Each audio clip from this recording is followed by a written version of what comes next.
slow. Weed in my blunt and it's tightly rolled. I put a blunt in the air for my nigga JC. Drip dabs down first.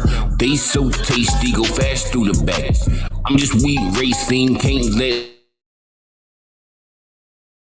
go in all day. I do a whole lot of puffing. Only use fire flame for the blunts that I'm stuffing. Smoke in the air and it stay cause it heavy. Hydroponics, bout to bust the levee. Extreme green is all in my twisters. Buds in my bag be big like they biscuits. Breaking them down and I put them on dabs. I'm racing through it, trying to smoke everything that I have. I got weed in my blunt and it's tightly rolled. When I light it up, it burn nice and slow. Got weed in my blunt and it's tightly rolled. When I light it up, nice and slow, nice and slow. Weed in my blunt and it's tightly rolled. It burn nice and slow, nice and slow. Weed in my blunt and it's tightly rolled. I never go anywhere without weed on me. I'm always high. Yeah, you can see it on me. Going to the moon, only come back when I re-up. Back to the launch pad, rolling more weed up. Blunts get smoked till they all turn to ashes. Couple bags on me, which one am I going through fastest? Smoking on super, this is Marvel dank. Big green and purple buds, all of it stank. I be wet. Let the weed take me as high as I can go. Always twist up a double when I'm rolling it. You can always smell it on me when I'm holding it. I got weed in my blunt and it's tightly rolled. When I light it up, it burn nice and slow. Got weed in my blunt and it's tightly rolled. When I light it up, it burn nice and slow. It burn nice and slow, nice and slow. Weed in my blunt and it's tightly rolled. It burn nice and slow, nice and slow. Weed in my blunt and it's tightly rolled.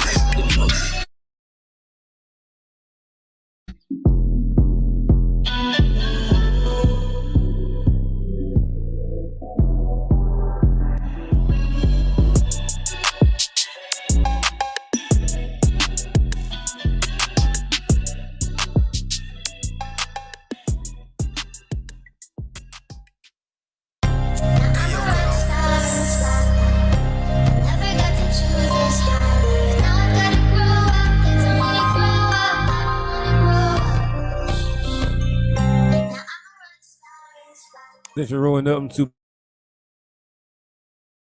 Certified Pothead. I got a big bag of the best weed that's in town. Switch it sweet, crack 'em about the rap 'em both around. Y'all know what the day is, bruh. So it screamy loud, it looks like a tea kettle. Today we do Buds smell like a pound. with his weekly weed check in. We check in to see what think that Wiz got That ain't nothing brand new, it's my average. for the week. The only thing I always do, I go win. Wiz been grabbing think from Richard,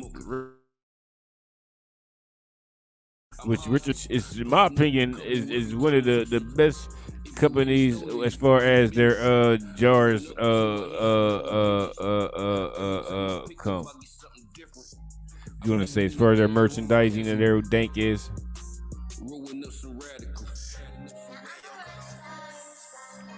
The merchandising that they dank is awesome as shit.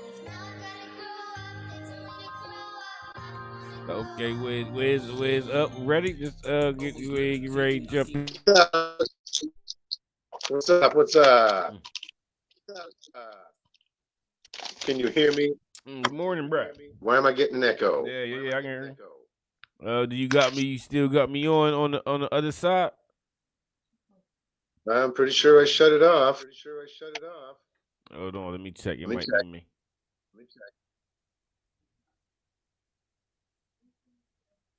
Hold on, let me see. Yeah, it's me.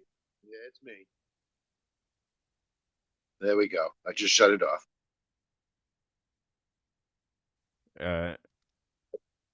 Just rolling, just out on the porch here, rolling up a smoky smoke here. Well, no, I'm still getting a delay.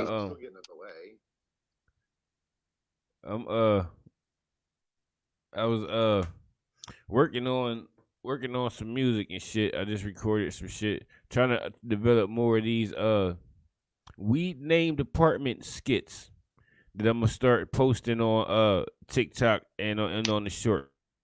I see what you're doing over there. One of my things and shit.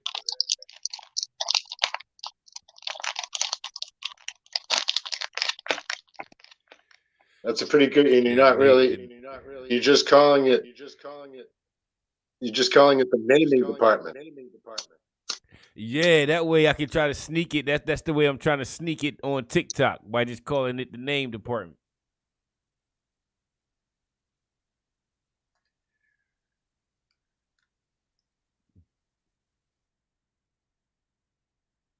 There. Some I think I really. I some new think I really books shut it off. the other day. Why am I I still think getting I a delay? went and grabbed some hold on, let me see if it's on if it's me. Did that fix it right there? I've got everything shut off. Yeah, I just stopped it from Okay, running through. there. No delay. Okay. Yeah. Okay. Good. All right. Good. Good. Good. Good. All right. All right. Yeah, it was on my then. Okay. Good. All right. Well, let me take I a went few and more grab drags off I of this. went and grab I went into this store the other day that me and my wife used to pass all the time when we was doing meters up in Cape Coral and shit. So I Yeah. jumped in there and I seen these white owls, which I haven't seen anywhere else. Oh, straight They're up vanilla. yeah, the straight vanilla white owls. Now I've had them before. I think I've actually did a review on these, but I just don't typically see them. They're a white owl that's just like they're not in a whole bunch of stores and shit. And like I've said before, this isn't white owl country up here. I think I see like a plain white owl kicking around once in a while, but no, nothing. No white owl country up here at all. Yeah, I'm about to roll this up. How Like would the you? smell of it, the smell of it is like it's basically what your blue cigars are. So Like your blue game. it's not like the vanilla zigzag. The vanilla zigzag is king. I think that's the one that needs that. That's the one that all others should be judged by. Is the vanilla zigzag because that one smells like Yeah, see, straight up this one, vanilla extract, like you're sniffing a this jar of vanilla extract. has a vanilla like undertone on it. The issue is it has like a diamond tobacco flavor. So where it's like a strong tobacco presence with Yeah, vanilla trying to combat that. So if the tobacco was more along the like silver side where it wasn't so strong in smell, it would probably present more of a yeah, vanilla essence. But because the tobacco is so strong, you get like a weird tobacco-y vanilla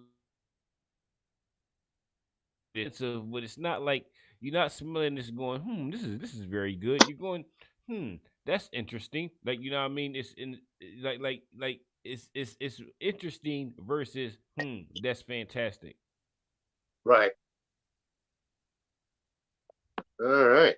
Let's see. Let me get my stuff. Once again, no pre-roll this week because the both jars. Well, one jar was top shelf, one jar was down below, and one is well. Actually, they're both repeats. But the cool thing is that one jar I have, and I actually pulled it down so we can do a comparison.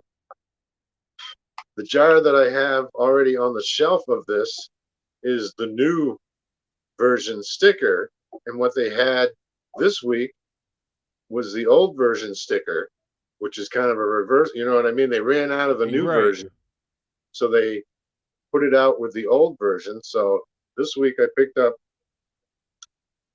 des- dessert runts, which I know you've heard Okay. me mention. You've heard me mention dessert runts before, and Yeah.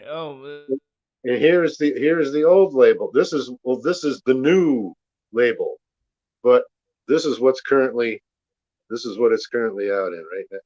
And so it Yeah. was kind of neat to be able to pick up the old label after I've already got the new label. So Now this is that kind of old label, what is that on there? That's what a cake slice. That's a cake slice, and then what some the citrus old fruit. yeah the old label is a cake slice and some fruit. In fact, that orange has a big shit-eating grin on its a Yeah, big I see the a wheat big leaf. toothy yeah weed leaf, some fruit, yeah, that's like strawberries, maybe. Yeah, it's just a fruit bowl, a wacky orange, and a cake slice. And what dessert runts is runts crossed with cookies and cream. And I've already Okay, sweet. and I did my first wake and bake with it this morning, and that's why when you popped on, I was like, oh, all right, because it's not a sativa by any means. It was knocking me back Yeah, out.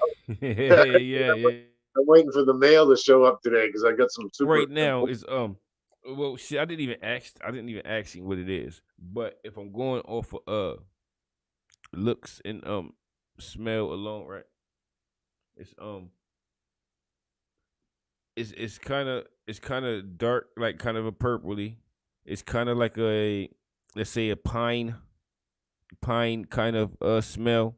Yeah. Also kind of like, I want to say I want to say forest forest smell and pine smell. So you're getting So it's that making me think it's an cushy. indica. It's a Yeah, I'm thinking cushy. it's an indica. Yeah. Yeah, you're talking some cushy. You that's some cushy smells. You're describing to me what this dessert runs is smelling That, like you is know what I mean? It's exactly. dark. That it's dark and it's like leaning towards, like, it's not exactly purple, but it's a dark Yeah, green. So yeah, I'm thinking it's a Kush variant. I just don't know what. yeah. These dessert run snugs are small, but they're firm, and the smell is on point. I'm smelling the cookies and cream and the runts. Really amazing. I totally had to pick it. And this is a repeat. I already have this jar on the shelf, so I'll be tossing this one in the trash when it's over. And it's a new label, so there's nothing. Well, it's got some cool script to it, and the buds are bigger than the dessert runts. That's a nice looking one. Hmm. Oh, and that is a straight cushy platinum Kush breath. Platinum Kush breath. Okay, well, we didn't see that one though. Um, No, no, because I've put this jar on the shelf before I started going doing my weekly weed review. So okay. some repeats I can get that only are repeats to me and not to you. So that's the cool thing. That if I do get Now, repeats, is the other jar of that, is that just lettering, or do it have a same, picture on it? same Oh, exact jar. okay. That's why this one's just going to get tossed in the garbage. No need to add Now, this to can the that shelf. is that sticker removable, that you could put that sticker on the on the RC? Nah, there's not going to be room on that Unimog cab is not going to be any room for much on that sticker wise. Now the back bed, if I ever get around to making one, I will. Back the old. Speaking of that, the old dessert runts jar. When I pulled it off the shelf yesterday to get it ready to show you, I'm actually using it to store my little receiver ESC unit. Jeez, I hope I can get this out of the jar.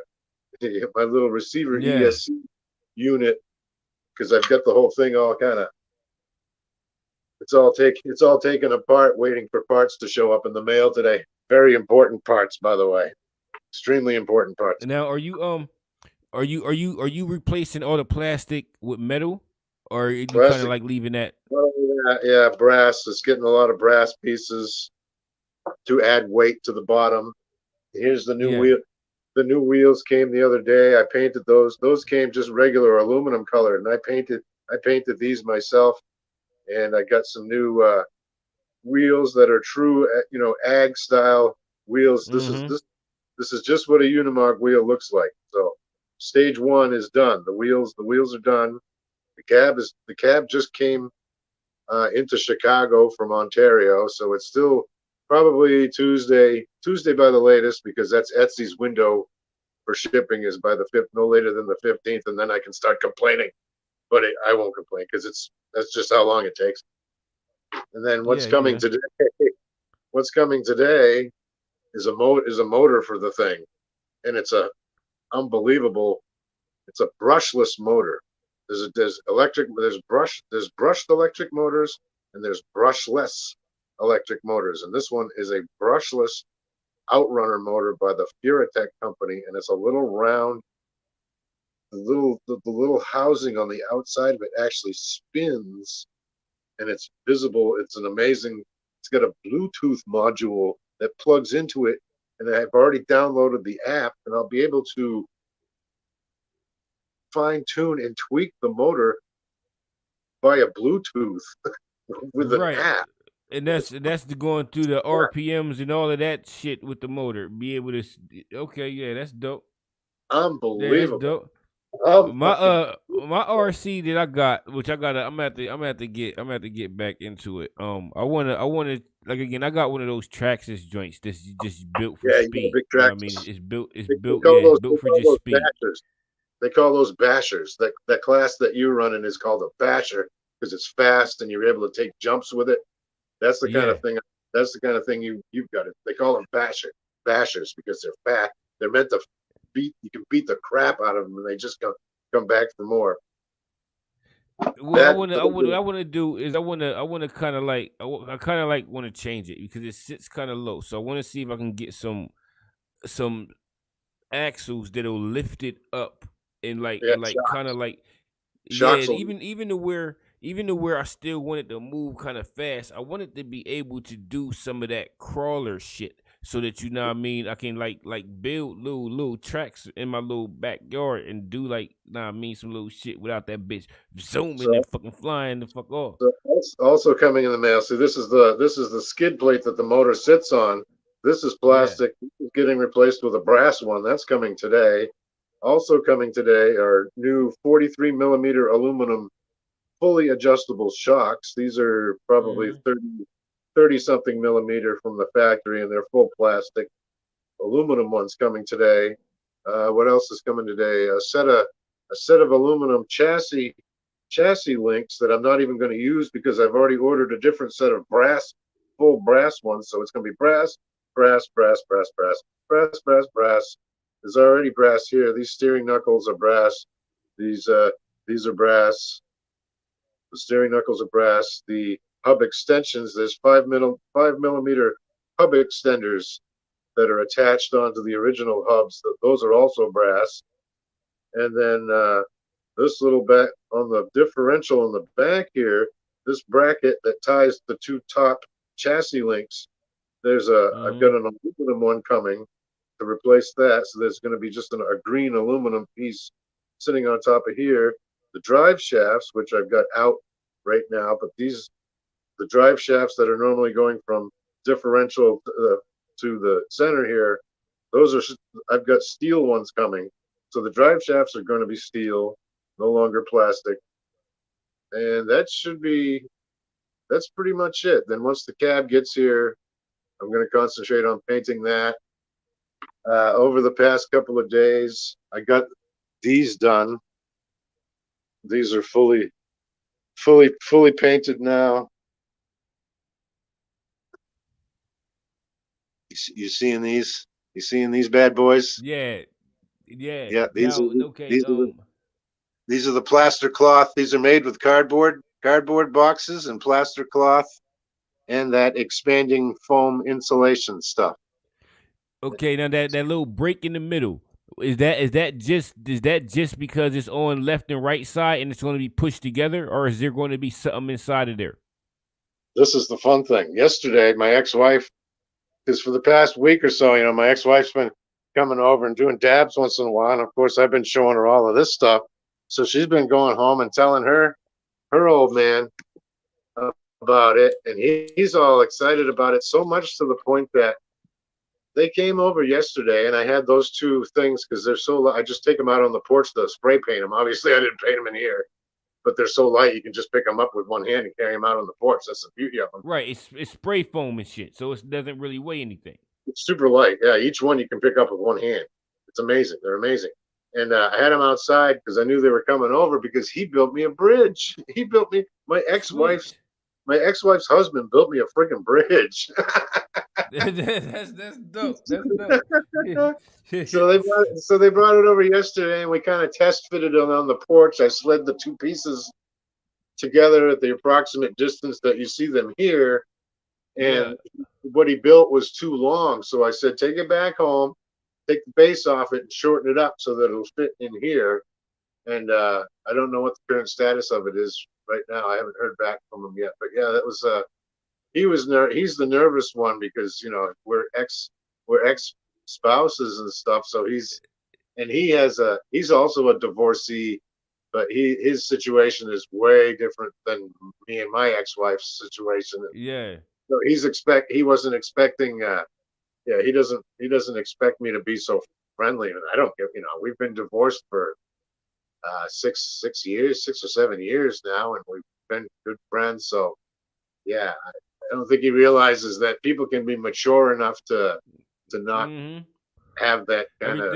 Everything don't need to be a fight and shit. You know what I mean? No, Yeah, it's everything not. don't need to be a fight.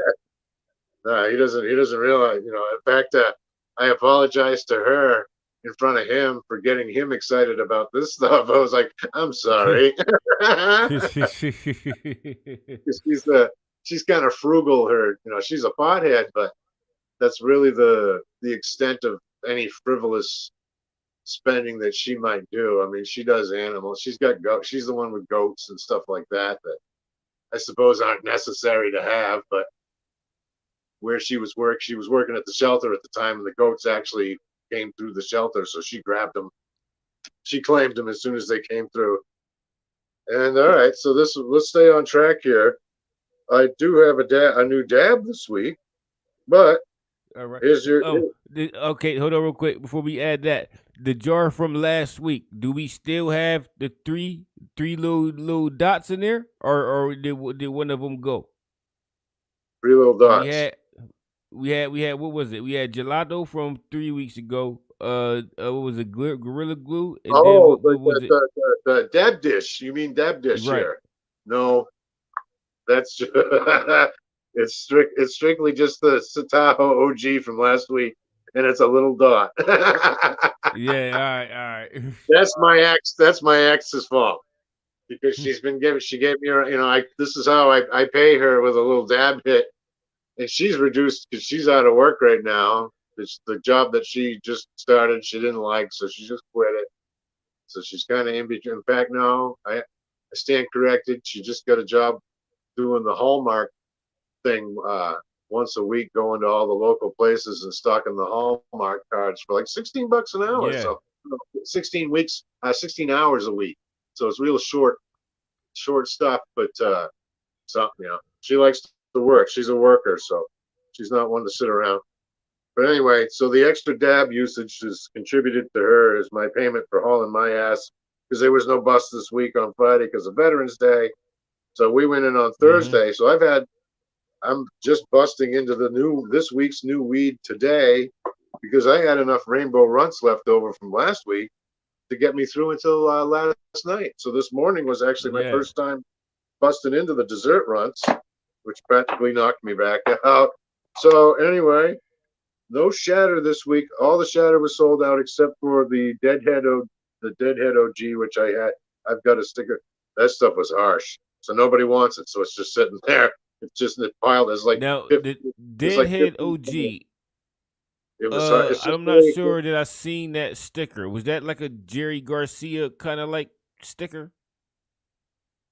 Okay. All right. So it's their steal your face skull. It's that famous Grateful Dead skull, but with a weed leaf in the middle. So it's a decent design. Yeah. I like that. I dig that. But now here's a fine example of it's only their shatter boxes that get cool stickers because all of their other forms of dabs come in these dumb little things. So Mm-hmm.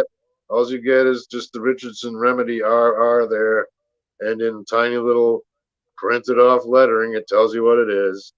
And this week, but it's a cool strain, so I got to give them that much.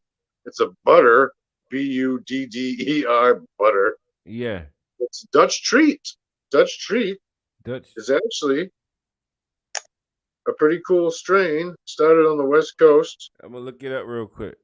I'm gonna look it up. You'll like it. Dutch It's, treat. it's in fragile chip. It's in fragile chip form. Look at this. Oh, it dropped out. wafer. Okay. It's in like a white wafer form here.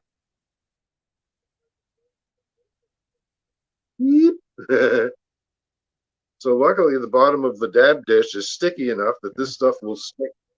Once I pour it into the dab dish, it will stick to the bottom and not will fly around everywhere. Because I don't like this dry. I don't like it when it's dry and loose, man. Because if this falls out of my fingers right now, it goes on the floor. I'm not finding any of it. Shit. This shit's gonna go everywhere if I spill it.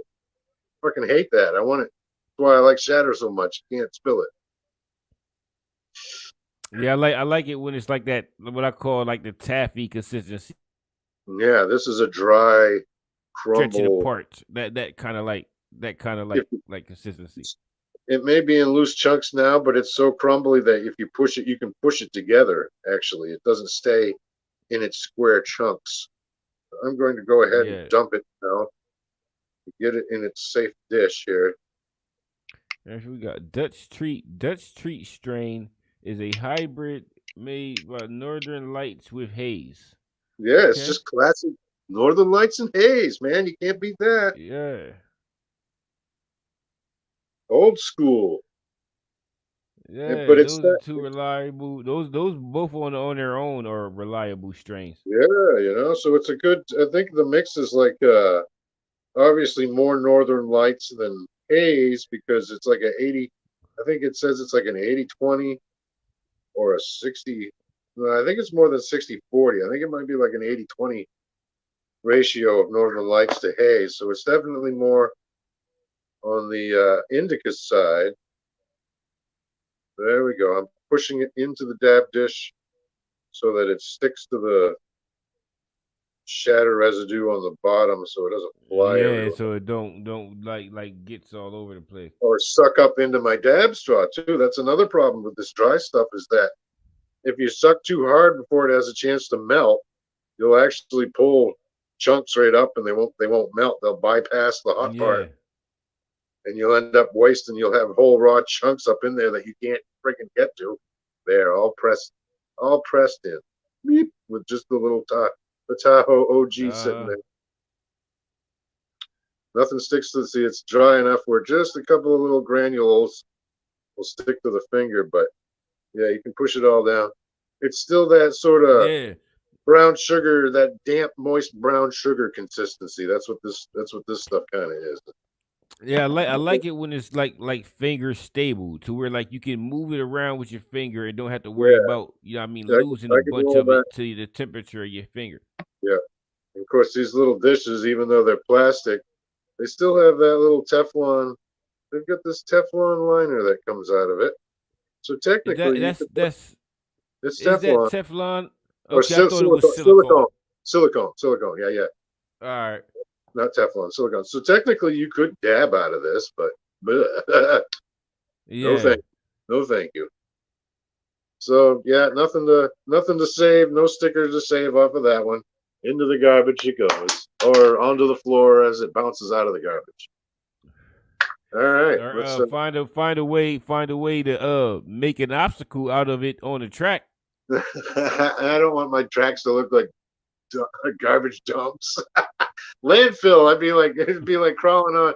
I'd take all my doob tubes and lay them down like logs and stuff. Take a log spray paint them or something like to make them look like like regular terrain or something. Yeah, I can just go outside and get sticks if I wanted to do that. So I don't want to ruin my doob tubes. That's my prized doob tube collection. Now this has a pine. You can tell this is like old school.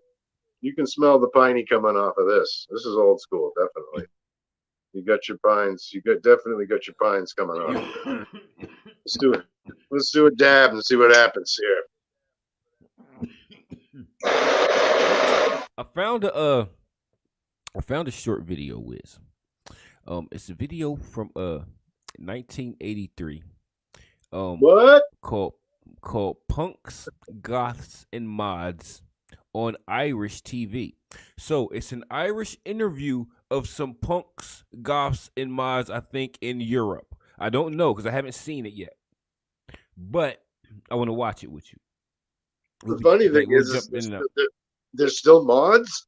Mods were like early 60s. Mods were like, they drove around on the scooters and stuff. That's what mods are. Mods were like pre-Beatles,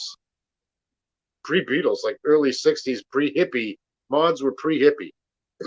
Okay, see, I didn't even know that. Yeah, I didn't know what mods was. I thought, I didn't know what it was. They dress in like Madra's shorts, and they're preppy.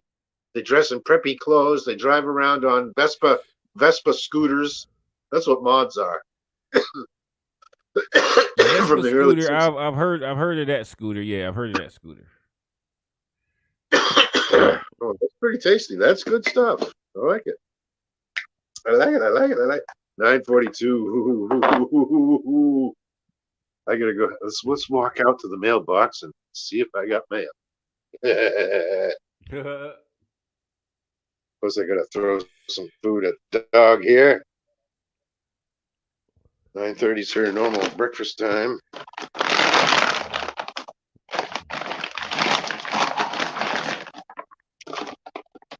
Can you hearing the audio from this? What's that?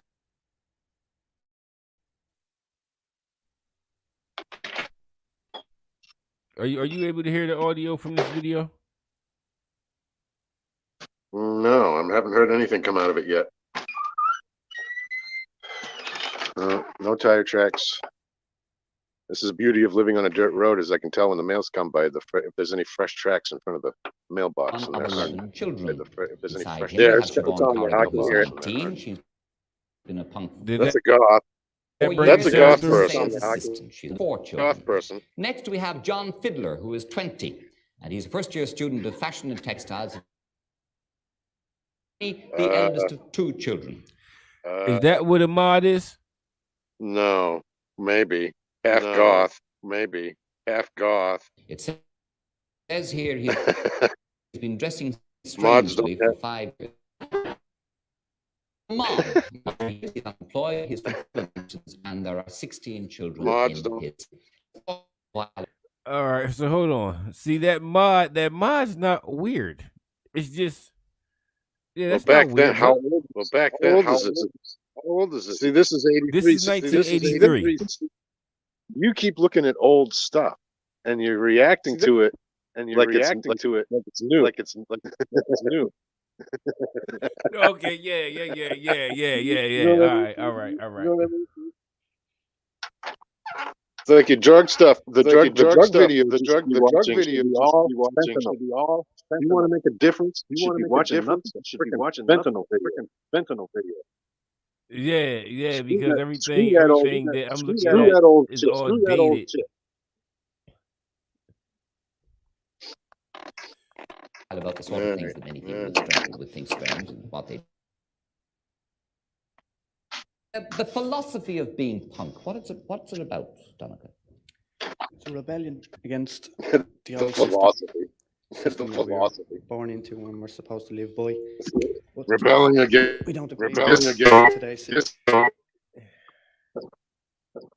hard in 70s rock. 70s rock. That was really that was really the philosophy of punk. Like with punk I wouldn't describe punk as having a philosophy. No, it's more image. It's to me, it's all image. I have no respect. I have no respect for the punk. I have respect for some punk bands like the Ramones. The Ramones are the godfathers of the straight Ramones out of are, Brooklyn. Straight out of Brooklyn. Yeah. I saw them. I got to see them in concert. But when I turned 18, actually.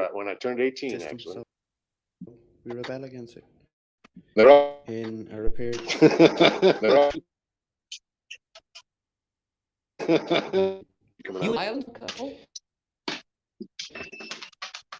Well, it's centered around an attitude towards I think it's us that are the violent people. How do the other members of your family, there were 11 children in the family altogether, how do they react, and how did they react when you started dressing the way you are? Well, they reacted strangely at the start, but after a matter of years, they just kind of get used I to can give my own examples of family reactions. it. You know? Hold on. This is 83. His family got, what do you say, 12 kids? What? Yeah, they must be Catholic. Fuck, They're that's probably a lot of Catholic. kids, bro. They're probably Catholic. Okay, yeah, okay. This is Irish TV. So yeah, okay. Yep. All right. So Yeah, they're Irish Catholic. Yeah, Irish. yeah. You're unemployed, I know. What do you do all day with yourself? Unemployed. Not Unemployed. much. He's a punk. Well, I mean, do you go into... Basically, He hangs just out. Stay at home. He hangs Yes, out. and do you go out at night? No, there's nowhere to go. And nowhere they let you in. How do you mean there's nowhere they let you in? No pubs or clubs, discotheques, nothing. They're even not let you into some restaurants. They just won't let you in. Basically, won't. They think there's trouble. Well, is there anywhere in Dublin that you are allowed in? There's one pub. It's basically it. It's on. One pub. Yeah. And you They won't let him into a Well, bar. A few of us we keep it. They won't neighbours let him down, into so a there's no bar. trouble. Yes. That's what he's He saying. do- He said pubs like nowhere. They can't be in public. Like he said, there's one Just spot 'cause of the way that, he you know what I looks? mean, they go. Just and 'cause he of the don't way want he to say the looks? name of it. That's what I think, because the way him in this group is that, you know what I mean. Yeah, yeah. But if that's your only issue, bro, and you want to go out to eat, bro, put on the hat and the regular suit and go eat somewhere. And then, you know what I mean, know. or It's like you know what I his mean, put on the lifestyle. trench coat It's like and go his in. lifestyle. His lifestyle choices. His lifestyle is causing him more trouble than it's worth. Yeah, he causing his own trouble. Yeah, And then he blames causing it his and he own hates it. Then, And then he Duncan, blames it's it and like he a hates it. I difficult understand wanting thing. to express yourself. Challenge yourself. Challenge against... But if it's keeping you from eating out, Everyone around us, anyone that tries to dig against. They are dating you, don't they, do that with other people, whatever. It's true, yeah. Are you into drugs? No, Not at all. Are punks generally into drugs? not really, no. Suppose they all try it once Yeah, or twice. except for Yes. Sid Do you know Vicious the and police? Sid Nancy from the Sex Sid Nancy from the Sex Pistols. Well, see what I think that question was wrong though, because you can't like to say Iggy Pop? like punk Iggy just Pop? automatically means you into drugs is I think that's wrong. I mean, Iggy Pop put out one of the first of the Stooges. Iggy and the Stooges put out first punk album in 1969. That early, and he was a junkie. Iggy Pop was a junkie for years, and he's still alive doing his thing. I mean, he was looking amazing. He's like 76. Iggy Pop. I think I know. Hold on. Oh yeah, Iggy Pop's the man. I have all respect for him. Yeah, that's it. He's in his 70s. Yeah, he's in his freaking I know who this guy 70s. is. He's in his freaking 70s. And he was a junkie for years. With David Bowie, he's shacked up with David Bowie. I thought he was English. No, he's an American. He's an American. Like Detroit. Like he's from that area. Yeah, I don't know. One of those. No, he's a bad. He used to roll. Well, he's not as bad as G.G. Allen. Have I told you about G.G. Allen yet? No. Look up G.G. Allen. I have no respect for his stuff. In fact, I think I've one song that he put out. But he was a huge cult following. But I just think he's dead now. Okay, G.G. Allen. No, just two G's. Yeah, I see it right here. Yeah, read his Wikipedia. All right. Kevin Michael G.G. Allen, born. He Oh no, smeared his name himself is with Jesus shit. Christ Smeared Allen. himself with shit. He smeared himself with shit on stage. Himself with shit on stage. He hit himself. It was an Really, American punk rock really musician gimmicky. who performed and Gimmicky. recorded with many groups during his career. Allen's best known for his controversial live performances, which often feature transgressive acts, including self-mutilation, defecating on stage, and assaulting audience members, for which he was arrested and imprisoned. Like the last known footage of it, still on YouTube. Still on YouTube. His last day alive. Walking down the street with a bunch of his cronies. All right, let's look this up.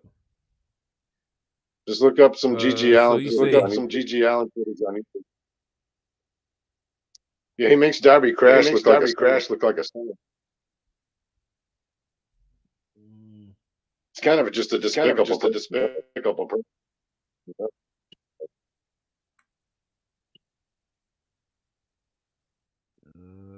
on.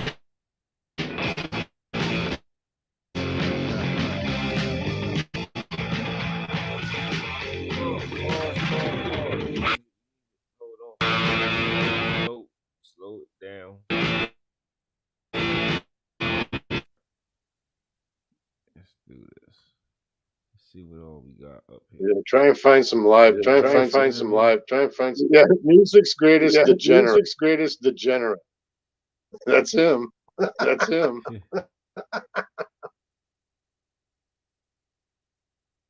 All right, oh, that's a 20-minute video. We just gonna go through a little bit of it. We'll double the time. Yeah, I haven't even watched this. Do a little bit. Yeah, I haven't even watched this. Yeah, I never even heard of this guy. Yeah, I've heard of him for years, but I've never, because I'm more into music. And this guy was kind of anti. This guy was kind of anti music. You know what I mean? Just more. You know what I mean? You can be disgusting. There are acts. There are bands like Guar. You can be disgusting. There are acts. There are bands like Guar. Guar is brilliant. They're also brilliant musicians. Guar is brilliant. I'll tell you about Guar after this. I'll tell you about Guar after this.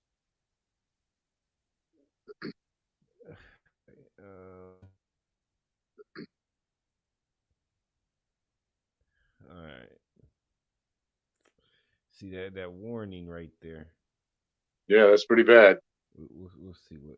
Yeah, it's kind of a documentary, so I don't know how much actual. Okay.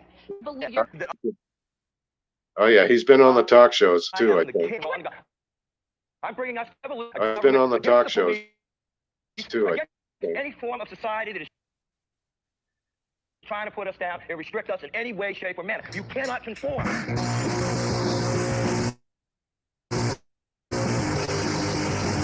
Silly Jesse Raphael. Just a total anarchist. He's just an anarchist. He's just an anarchist. Jeez, that looked like the middle of a WWE match where they was like hitting each other with barbed wire and shit. Any stains you see on it is probably PT.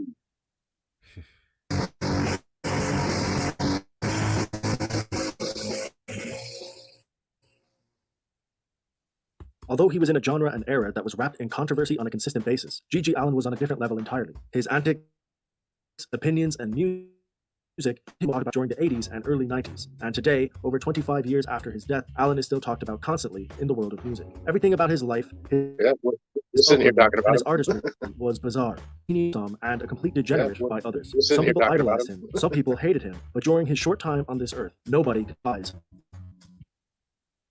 Now, I don't hate him. I just don't respect him. Are these all scars on his face? I don't know. Who knows? I don't know. Could be lip. Who knows? Could be lip. Yeah.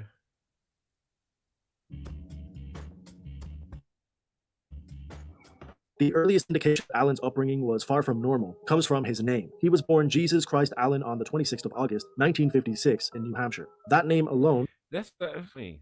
Like that. Yeah, he's a New Englander. Name? Jesus Christ. He's a New Englander. He's a New Englander. He's a New Englander. Ugh. Like your parents got to be. Yeah, they were probably They like got to hippie. be See, he probably rebelled fucking- against his hippie. Yeah, they were probably like hippie. See, he probably rebelled against his hippie parents.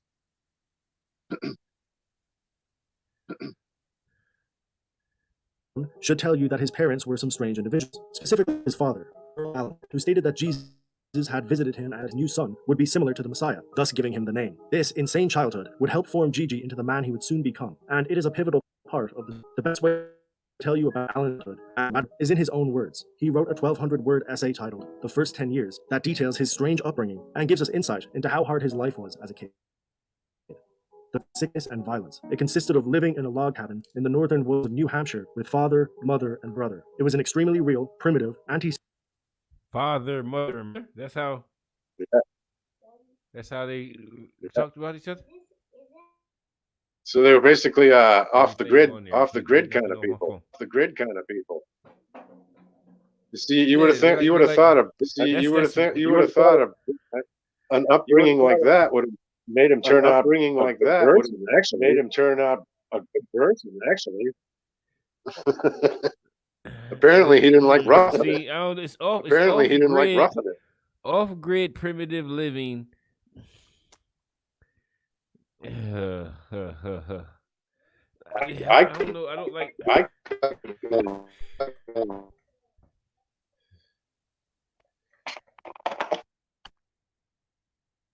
Of like that type of living causing nobody like harm. But I've only heard of people being adults and trying to go into it. I've never seen someone raised in the primitive lifestyle in modern day. But that's kind of like what he had to go through. Yeah, because homeschooling, you can be homeschooled.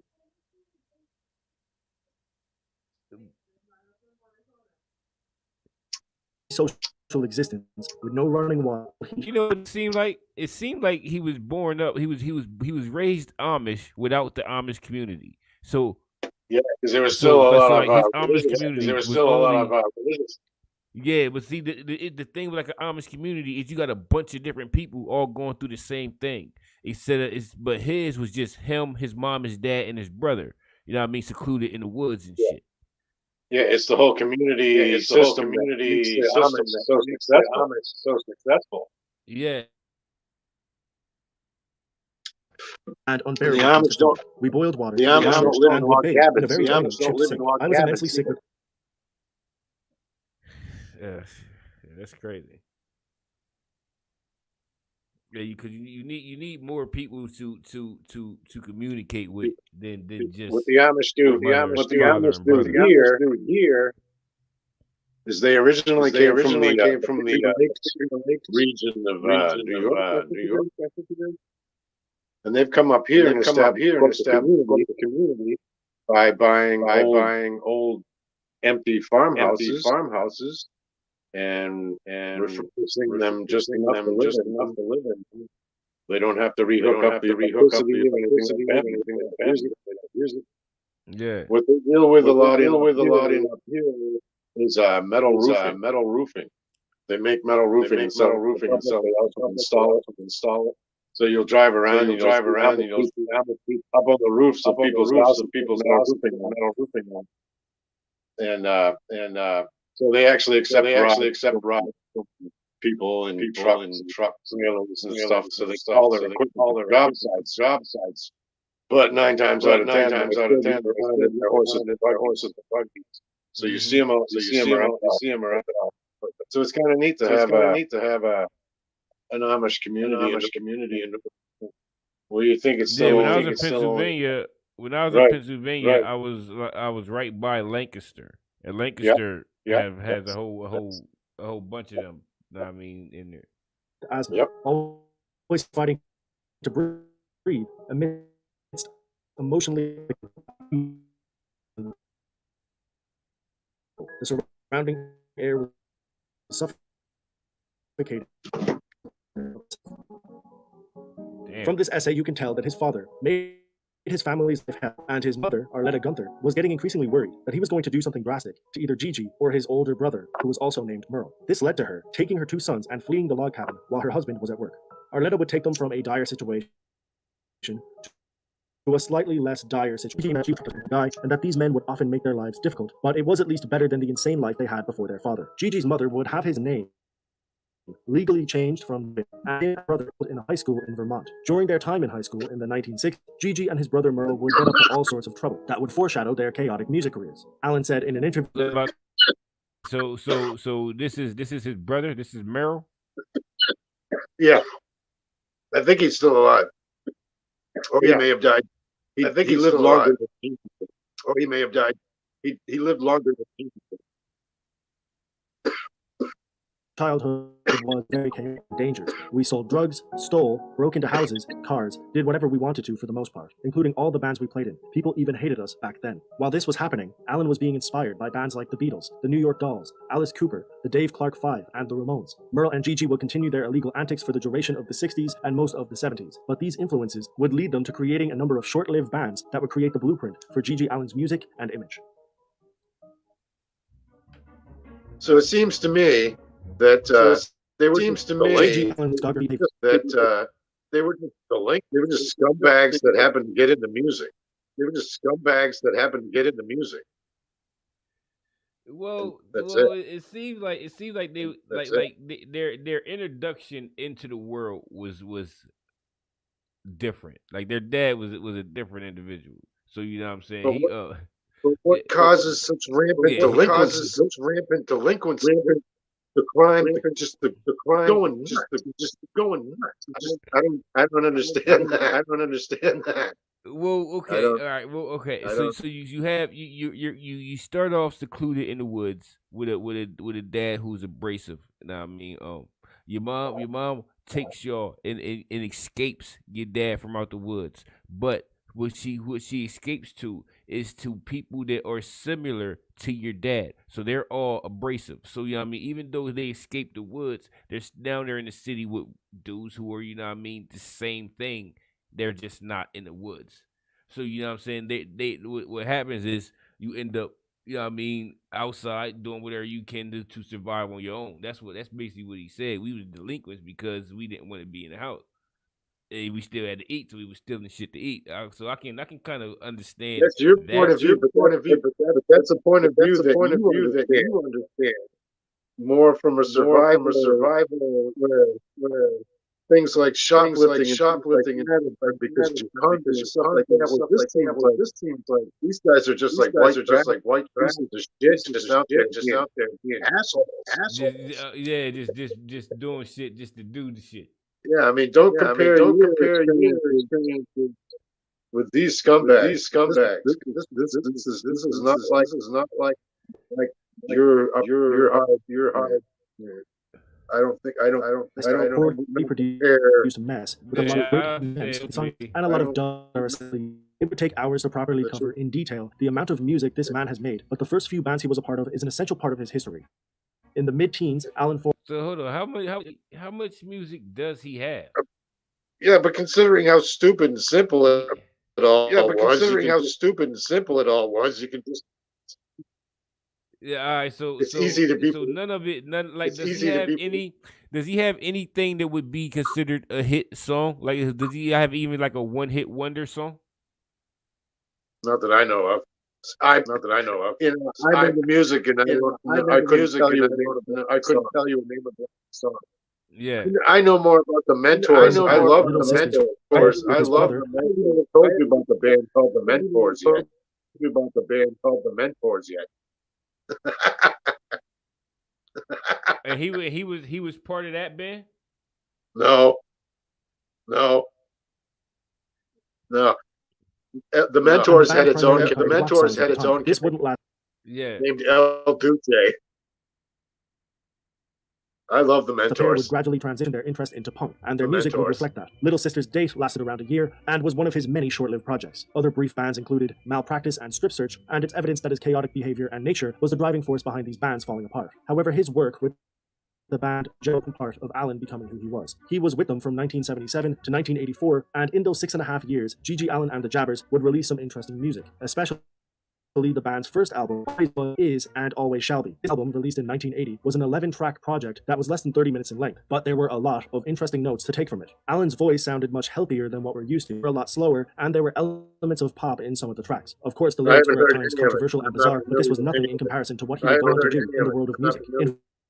In fact, this is one of the only times... You say, huh? I haven't heard any of it. Never heard it. Practice. Never heard it. Never heard it.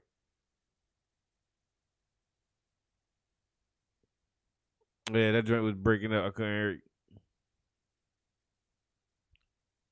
Yeah, I haven't heard. I've never heard any of his. Yeah, I've heard like a few snippets. I think I've heard like a few snippets of some songs, but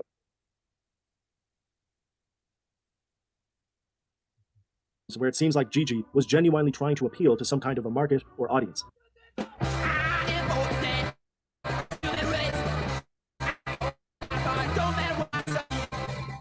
In his later years, Allen would challenge and some kind of a market.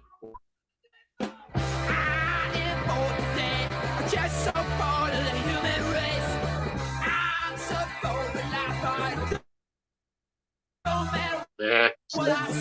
Later years, That little Allen would snippet challenge didn't and sound fight like his audience terrible. in many different ways, whether it be by literally trying to fight them or challenging them.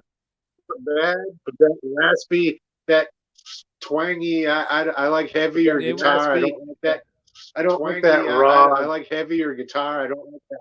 I don't like that style of. I don't like that. I don't like that style of. I don't like that. Yeah. No, the Mentors. That's why I like the Mentors are way better. With clearly very inspired by New York Dolls, seemed to actually care about how his music was received, how good it sounded, and how many people were listening. Unfortunately, despite some of the album's promising moments, it essentially came and went. This may have lit a progressively crazier from here, and by April of 1984, G.G. Allen and the Jabbers were no more. It was a surprisingly good run, and strangely, even though Allen would go on to garner a large fan base and a nationally image, this was the best his music would ever sound from a technical standpoint. The quality never increased after this, and some critics and fans would say that was for the best, while go downhill from that. others would say that it was an example of his squandered. So that was the high point. So that was the high point. What we just that snippet we just heard was the high point. Was the high point of his music. Yeah, that's basically what he just said. Like right there was the best it got, and then from there he just stopped giving a fuck.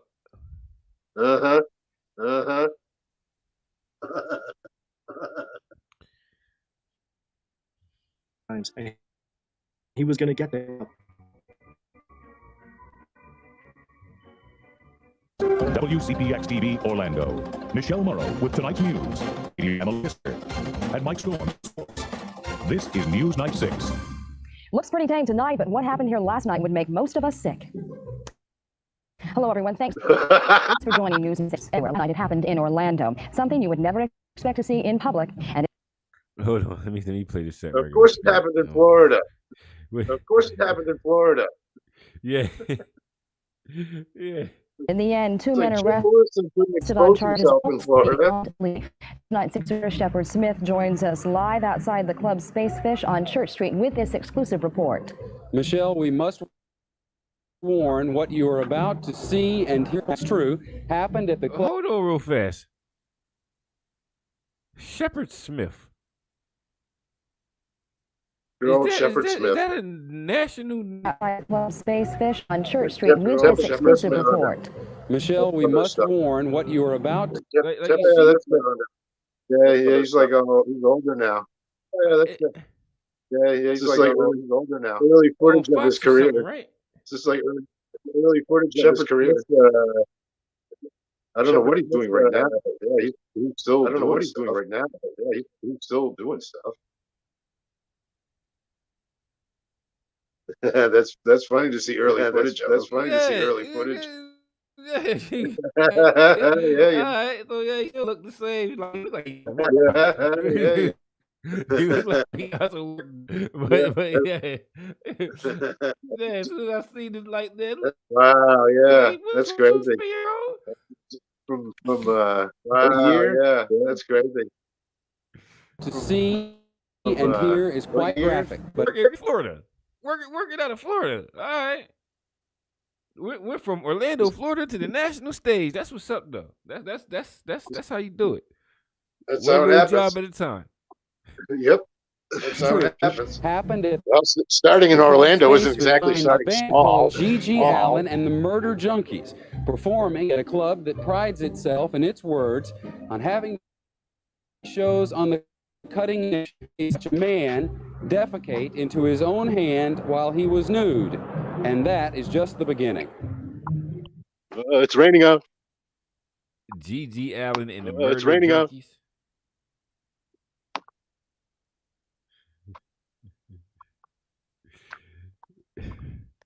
G.G. Allen and the Murder Junkies.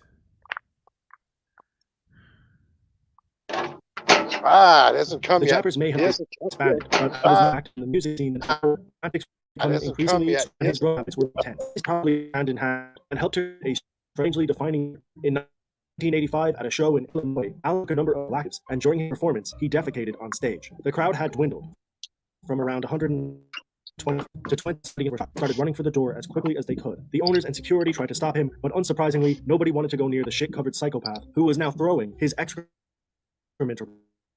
around at every pore region. Surely, this was a once-off, based on the crowd reaction, the arrest, and the damaging impact on Gigi's career. But no, this was only the beginning. Gigi seemed to love. Yeah, so he just kept doing it. It's like, come on, buddy, really? He took Yeah, laxatives so he just before kept the show. doing it. It's like, come on, buddy, really? Yeah, You do it on purpose. Do it on purpose. It's like, come on. I got no respect for that kind of shit. I got no respect for that kind of shit. Yeah. That's beyond the. I mean, pale. the mentors were some of completely tasteless. The mentors were misogynist.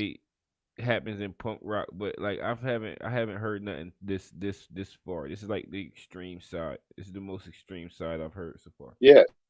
Yeah, I'm sure. I won't even touch this stuff. And I love the mentors. I keep bringing them up because they're close to this category, but not so disgusting. Well, to some people, their words are disgusting, but they don't do. They still did a performance that wasn't. Well, El Duce, the lead singer, drummer.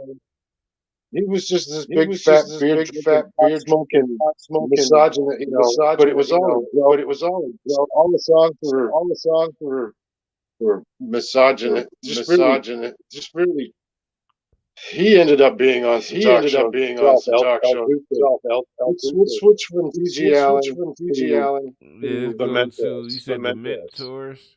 The Mentors, and they were executioners. Yeah, I've had those. They only put out two albums, 2 or 3. Some couple of EPs, 2 full albums, and a couple of EPs. But El Duce, I don't know. I like. Okay, so he was on. El Duce was on Springer. Even my ex-wife understood that it was all just kind of in humor. It was extremely misogynist. Yeah, there's right there. He died passed out on the railroad tracks in LA. Got hit by a train. He got hit by a train? He got run over by a train. On the railroad tracks. He was a drunk. He did that on purpose, or he was go down to the 4F club and play that. All right.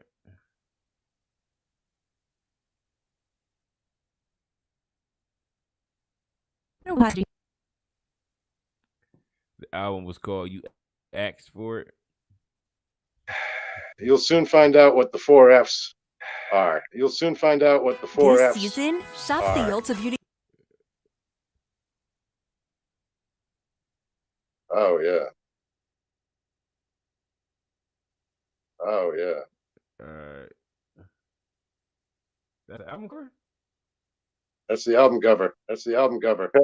I've had an original pressing on vinyl.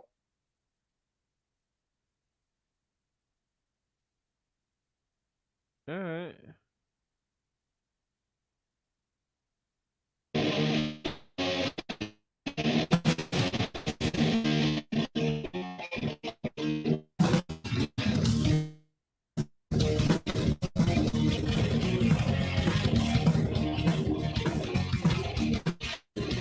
It's all sped up.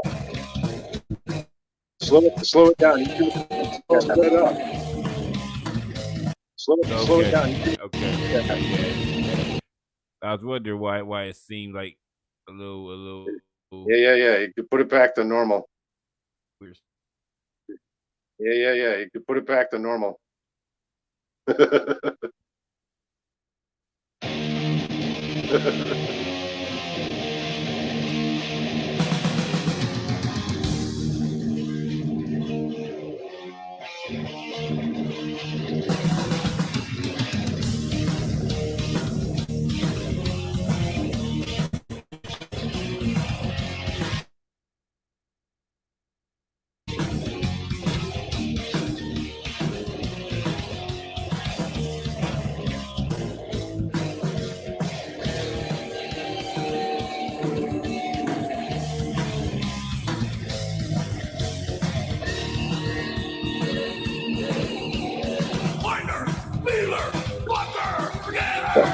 Get her. Get her.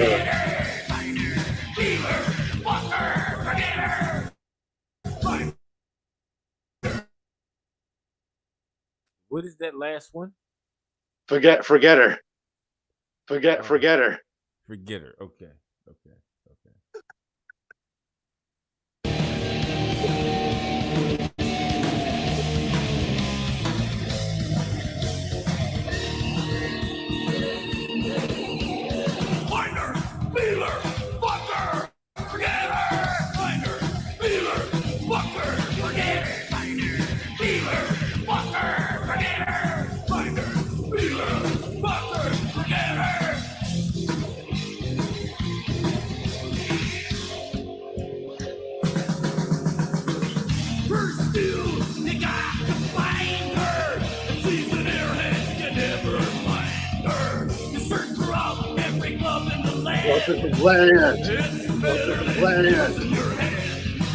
It's better than using your hand.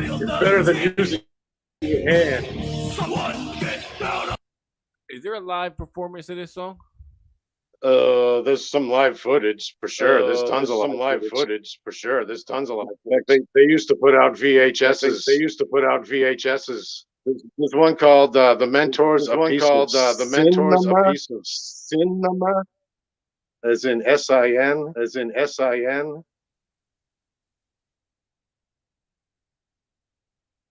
Make sure you find early stuff. We did continue on without him after he died, and it wouldn't be authentic. You gotta have actual. You gotta have actual like El Duce footage. Not. How far back is that going to be? You gotta make sure it's all from the early 80s. So there's him talking. You can just sit there and listen to him. He's like a Bakersfield, California kind of guy. Kind of rednecky, but still California. We're talking kind of about Courtney rednecky. Love contact. I was hanging out in the rock shop. I shopped in Hollywood. And see, her old drummer from Hole. And that's how I met her. Because she used to buy heroin off my roommate. We did have like backyard parties and stuff in Anaheim or Fuller. She was always hanging out. And then I hadn't seen her or talked to her for years. Because I always thought she was kind of skanky. And Courtney Love. Yeah. And then finally, I'm standing out in front of the rock shop.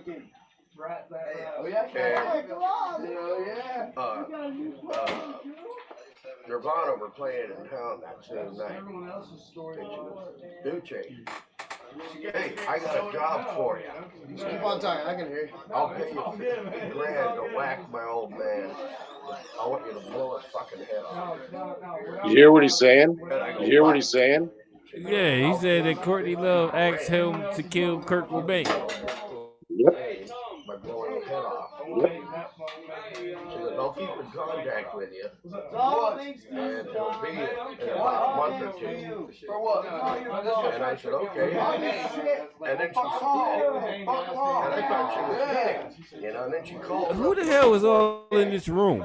Like why is the other people in this room fucking talking? I can barely hear this nigga. I know, it sucks.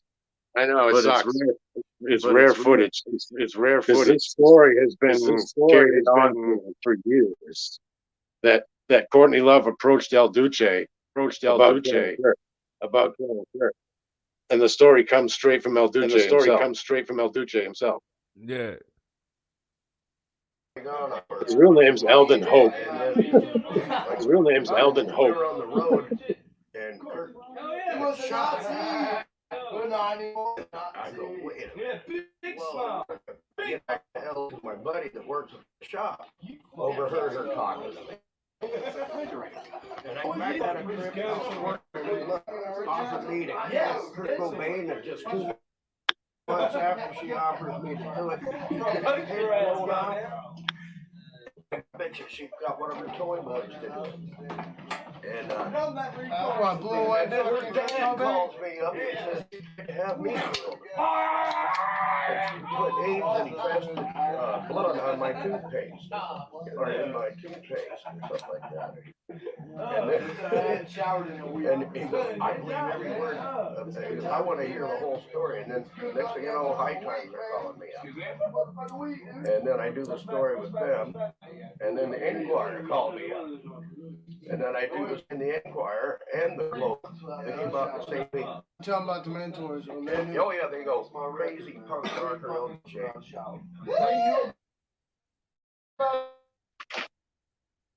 Now the thing is, this kind of ties into his whole dying on the railroad tracks.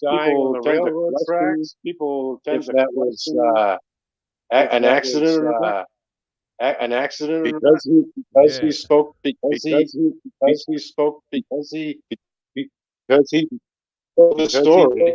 the story. Did he die on the railroad tracks? Did he die on the railroad because he was drunk or because he was drunk or somebody put him there?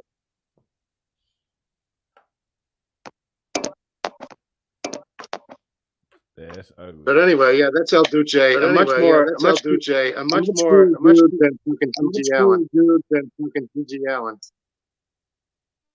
Even though a lot of people would consider El Duce a complete scumbag. He's misogynist. He's a total misogynist. But I saw the humor in it. Yeah, that song we just listened to, I thought it was funny. You could hear the humor. You search throughout every club in the land. Better than using your hand. I mean, come on, that's funny. Yeah, no, I mean it's not. It's yeah. That's not to be like. No, I mean I mean you can take it literally serious, but it's more like I mean this is just a fun. It's a fun song, bro. It's a fun song. Sure, you can get offended by it, but you don't have to. Go back to that and you see a song below it called Golden Showers. It's all very sexual. He called it. Believe it or not, he coined his own music, and he called it rape.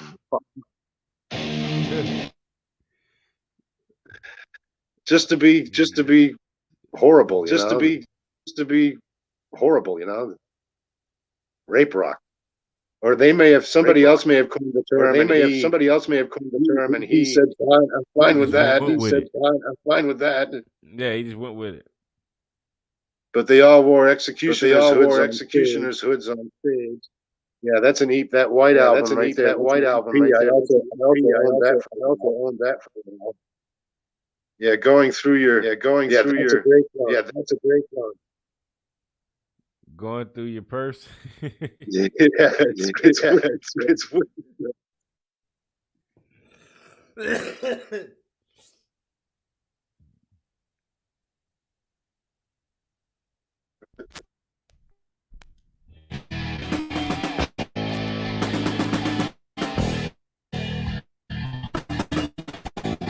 Thank you.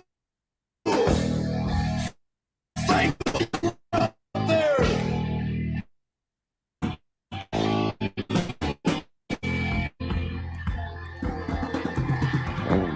I'm gonna tell y'all a righteous story how the mentors got all their glory.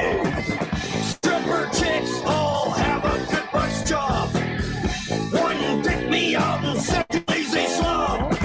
Well, she was a nurse and she thought she was funny. Well, I went through her purse and we stole her money. Now we've grown up, I've got the band to feed. I've got a good plan for the band in my weed. Man, we're going through your purse. We're going through your purse.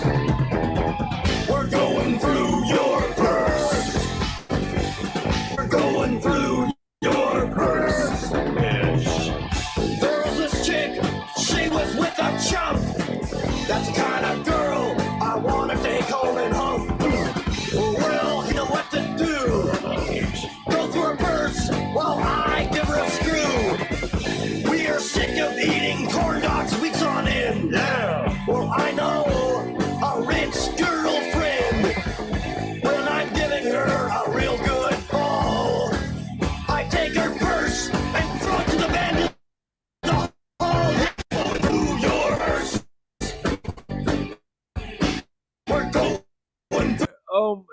Like a comedy album? It's just the way he writes. It just comes out funny. I mean, most people he writes. It just comes out funny. I mean, most people would be. He's a brilliant lyricist. The guy was a brilliant lyricist. The guy was a brilliant freaking lyricist. Every song has a twist of humor to it. Every song has a twist of humor to it. Yeah, it's like a comedic story. It's a comedic story about a dude who going through some woman's purse. Like, and you notice how it's just like heavy rock, like fast or like scratchy. It's easy to listen to, and is really singing. We heard it. This is actually their debut EP. That's their debut album. I'll be right back. All right.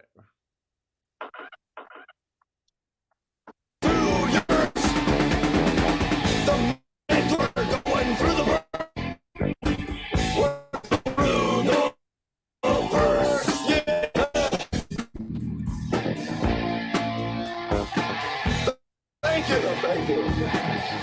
We may not be good looking, and may not be too smart, but baby, we like to get real high. We like to eat food. He likes to eat a lot of food. We like to take a lot of drugs, bitch. We like to take a lot of drugs, bitch.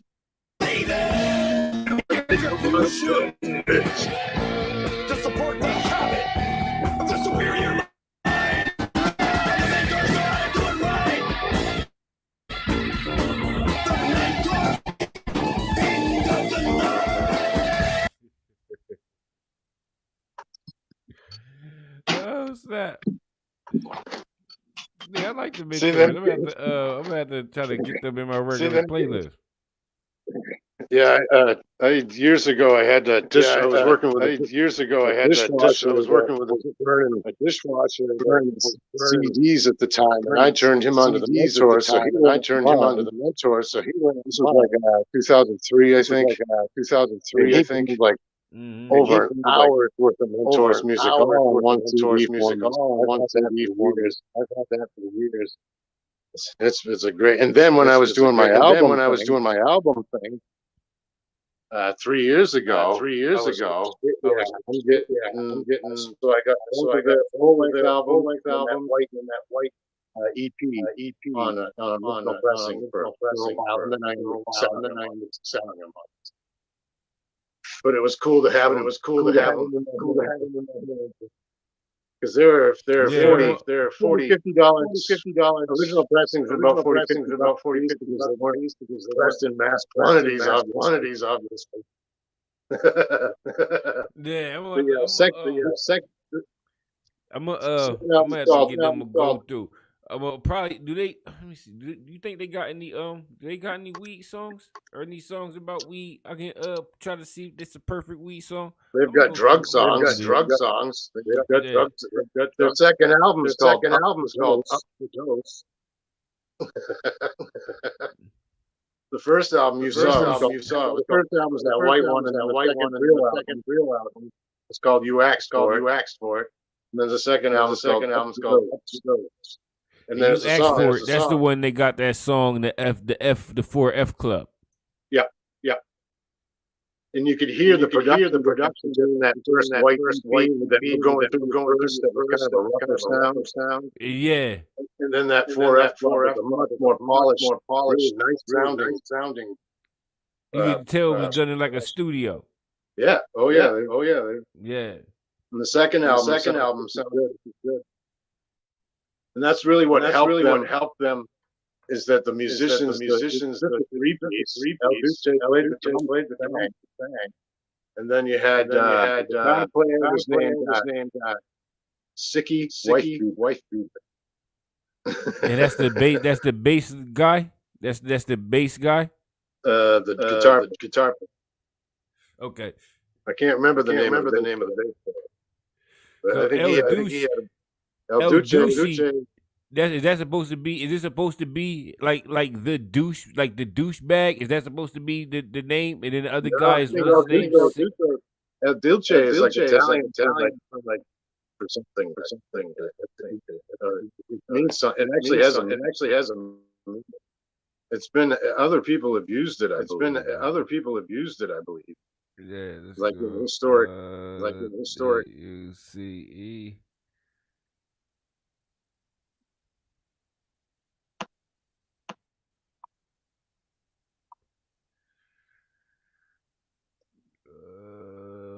Towards the end, you could pretty much interview for a drawing or a can of PBR. Benito Mussolini was known as El Duce.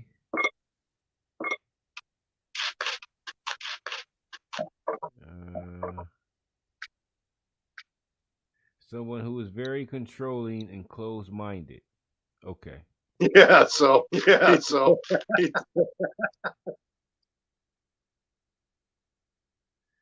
typical of his whole image that he was just misogynist jerk.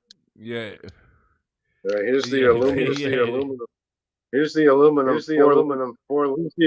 chassis link. I'm not even taking these out of the package. I got brass ones coming in like 2 days.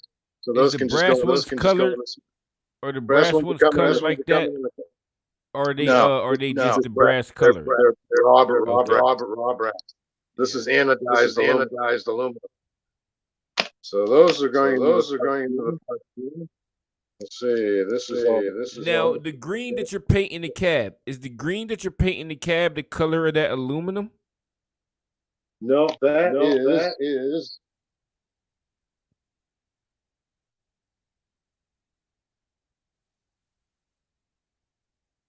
Okay. just called spring green. Yeah. It's the closest I could come to what I've seen online. So that's coming in. Here's the steel drive shafts. You can feel the weight. That's really good. That's psyched for that. Man. Let's see here. There's the brass skid plate. Mm-hmm. Very nice. And then lastly, shock. I gotta be gentle taking those out. Why are they stuck their tape inside of the bubble wrap here? Of course, always the requisite stickers. The Endura company. Right. And these came straight from the Chinese. I skipped over Anderson. I don't like dealing with Amazon. Jeff Bezos has enough to me. And here are the aluminum shocks. Okay, yeah, you said those are the shocks that you know what I mean are going. And they come with replace those. They come with springs already mounted. They also come with two other sets of stiffnesses. So the set. Okay. That's what I was going to ask you. Now, can you tell, like, are the stiffnesses colored like what is it? I see one that's like kind of a yellow, maybe a brass color. Is that the strongest one? One's gold, one's silver, one's silver, and one's black. The black ones are installed on there. I think the black ones are the soft ones, the gold ones are the stiff, and the silver ones are in the middle. All right. And these are actually just like adjustable shocks that you've got a threaded. You can screw down and it'll push it a little bit. Yeah. And you can immediately see the height between the stock ones. That's gonna be sweet. All right, next up is this is the big one. This is your attack. What's good with you, 901? There we go.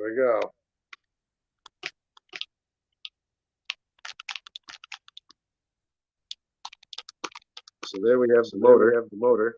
Okay, yeah, that's the motor. And that all right, that has the receiver. Does that have what's at the top of those? Is that the receiver? That's the lizard. Receiver. There's the Bluetooth module. This black line connects into the factory receiver. Right. And then you keep the steering plugged into the factory one. And then you plug the battery into that one. Okay. And this is the mounting plate. Here's my gearbox. That mounts to that, and then that mounts to that.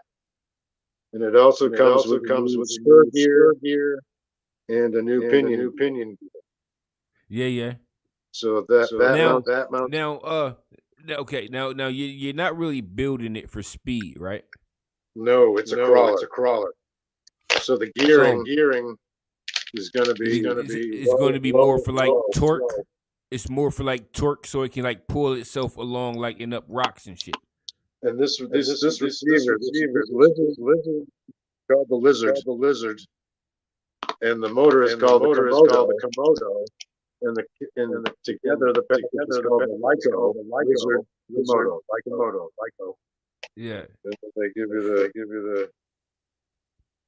So, Hey, 901. Me and Wiz been coming on every week for like the past damn near 2 months and shit. Wiz been coming in doing his weekly. Because I told him I found out about StreamYard, and I told him about it, and here we are.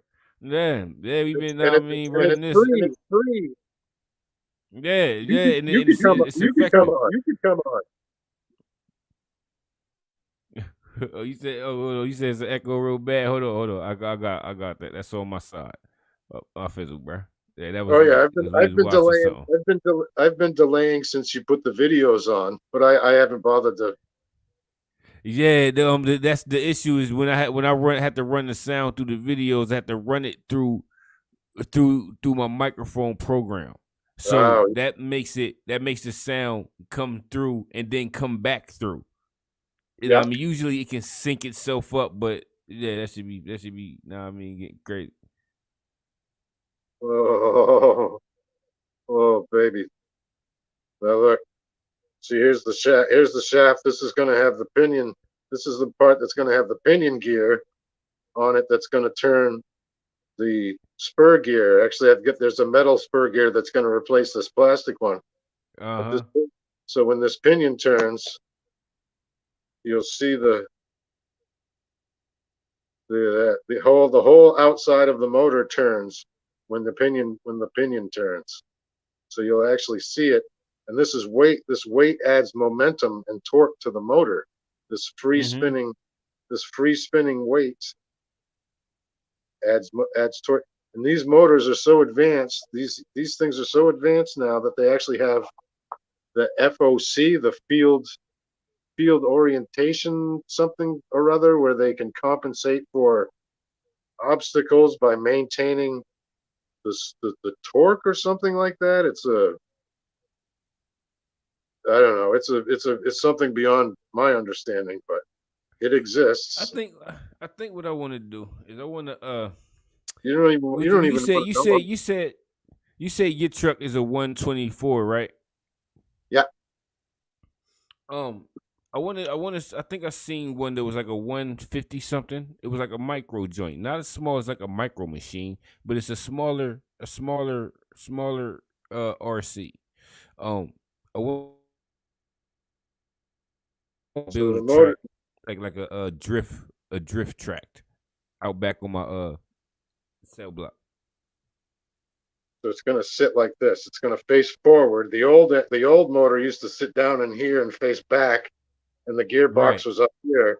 Where now the gearbox is going to be in the back, and the motor sits up front, up high like this, all exposed. So I had to clear out the ESC where the receiver box used to sit before I swapped it where the battery. So hopefully the battery is going to sit up here on top of this bar, and there's going to be two posts here and here for the body mount. There's going to be a magnet sitting across the top of two posts here, and hopefully the battery is going to be able to sit here because the motor is so big that nobody can run the battery up front anymore when they install this motor. The battery has to sit back here somewhere. But I'm hoping that the Unimog cab has enough clearance in the top that I'll still be able to keep the battery up front. Because the whole idea with a crawler is you want a 60-40 weight ratio. You want 60% of your weight up front, and you want 40%. Yeah, so that if it's going up, so it can get itself back that way. You won't flop backwards. Yep. So the whole being able to keep the battery up front, on top of having like a 30-gram. I don't know. Let's give this thing away. How much does this thing weigh here? Because I've already weighed some of my parts. What did I weigh the other day? Can't remember, but I can still use the scale for something. I'm not rolling blunts anymore, but I can still find out how many grams this thing weighs. So I gotta put it on a stable surface here. Hold on. Yes, unstable. Okay, here we go. This motor weighs like 30 grams. So it's gonna be compared to, let's see, how much did the old motor weigh? To get it out of the box here. Here's a good comparison. And the old motor is a brushed motor. Here's the stock motor. This is the motor that came out of the box with the rig from the Axial company, an 88T little motor. Here's the one that I bought. It's a purple. It's from the Endura company, like what I just got those other parts from. So there's the size difference between those two motors right there. That's a 50T. This is a 50T, and this is an 88T. Boom, boom, boom. Both standard brushed motors. And then here we go with Big Papa, brushless masterpiece, work of art. This thing is just an absolute freaking work of art. Unbelievable. But there's no more getting it wet. No more getting the crawler wet. That's for sure, because this is not water. I mean, it's just fully open. The brush, the windings on the inside are just exposed. Yeah. And you know right what? there. When I seen you driving the crawler through those channels of water, I was wondering how you was getting it in there, but it's because those brushed motors are covered in that shrink wrap. Yeah, they're sealed up in steel. Yeah, they're fully encased in a steel casing. So yeah, the water. So that Endura purple motor was 20 grams. So this motor, the big purple one here, is 20 grams, and this is a 10 more grams. This is going to be 30 more grams sitting up front, but kind of high. That's the videos I've been watching online about guys that have installed this. They do have complaints about how up high it has to sit. So it's not. Yeah. It kind of ruins your center of gravity, because the whole idea of crawling is lowering your center, moving all the weight down, lowering your center of gravity, and installing this motor works against that principle. So probably a lot of hardcore crawlers. Well, by the time you're a hardcore crawler, you've changed out this chassis to an aftermarket one that's much more sloped, and you put all your stuff down lower. They make other chassis. You can toss this factory one out and just get a, because people can manufacture shit in their houses now. That's the beauty of like CNC machining has gotten so small. Like all of these aluminum metal parts, CNC machining, the equipment, I guess, has gotten so small that people can. Well, not this. This is Chinese made, obviously, but well, it's all Chinese made except for the stuff you see on Etsy. Those dudes are 3D printing a lot of stuff and CNC machining a lot of stuff on their own. So yeah, I got some. I seen videos and some shit that I'll be wanting to try and do. And I wanna build my kids a fucking go-kart and shit. Fucking here there's a lot of engines out because a lot of them got fucking flooded out.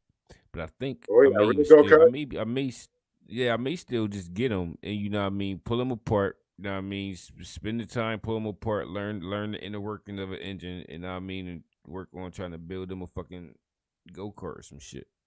I've torn apart two engines, two Volkswagen engines, and I did not put them back together because both of the blocks needed.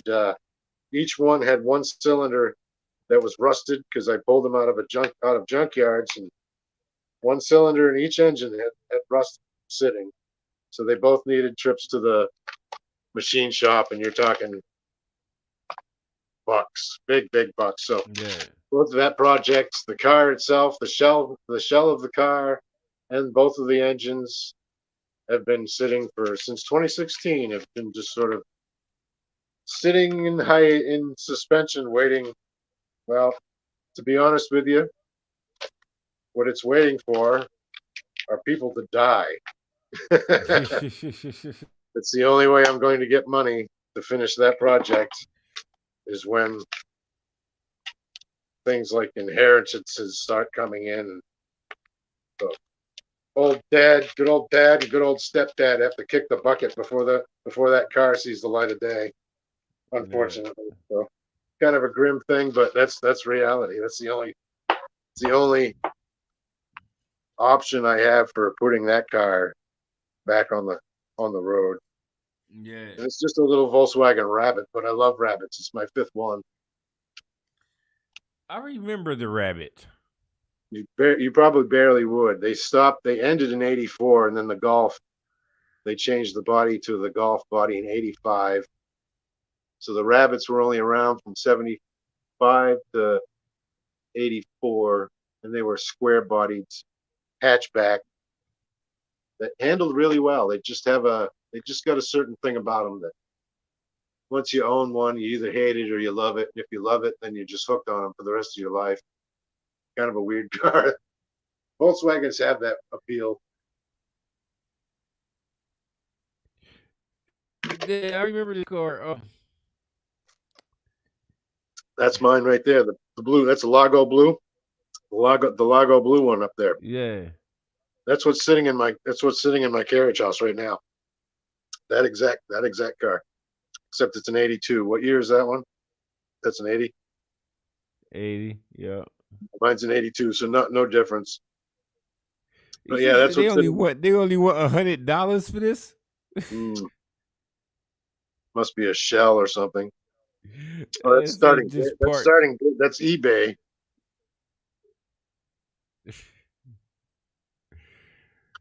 Yeah. What was the issue with the rabbits? And then you got the even rarer pickup. You see the yellow pickup? Those I are. see that over there. Those are worth their weight in gold. People pay huge bucks for those in good shape. I had a black GTI. Convertible. Yeah, the convertibles, the cabrio. They call them cabriolets. And there's the newer rabbits. They brought the rabbit name back, and then they took it away.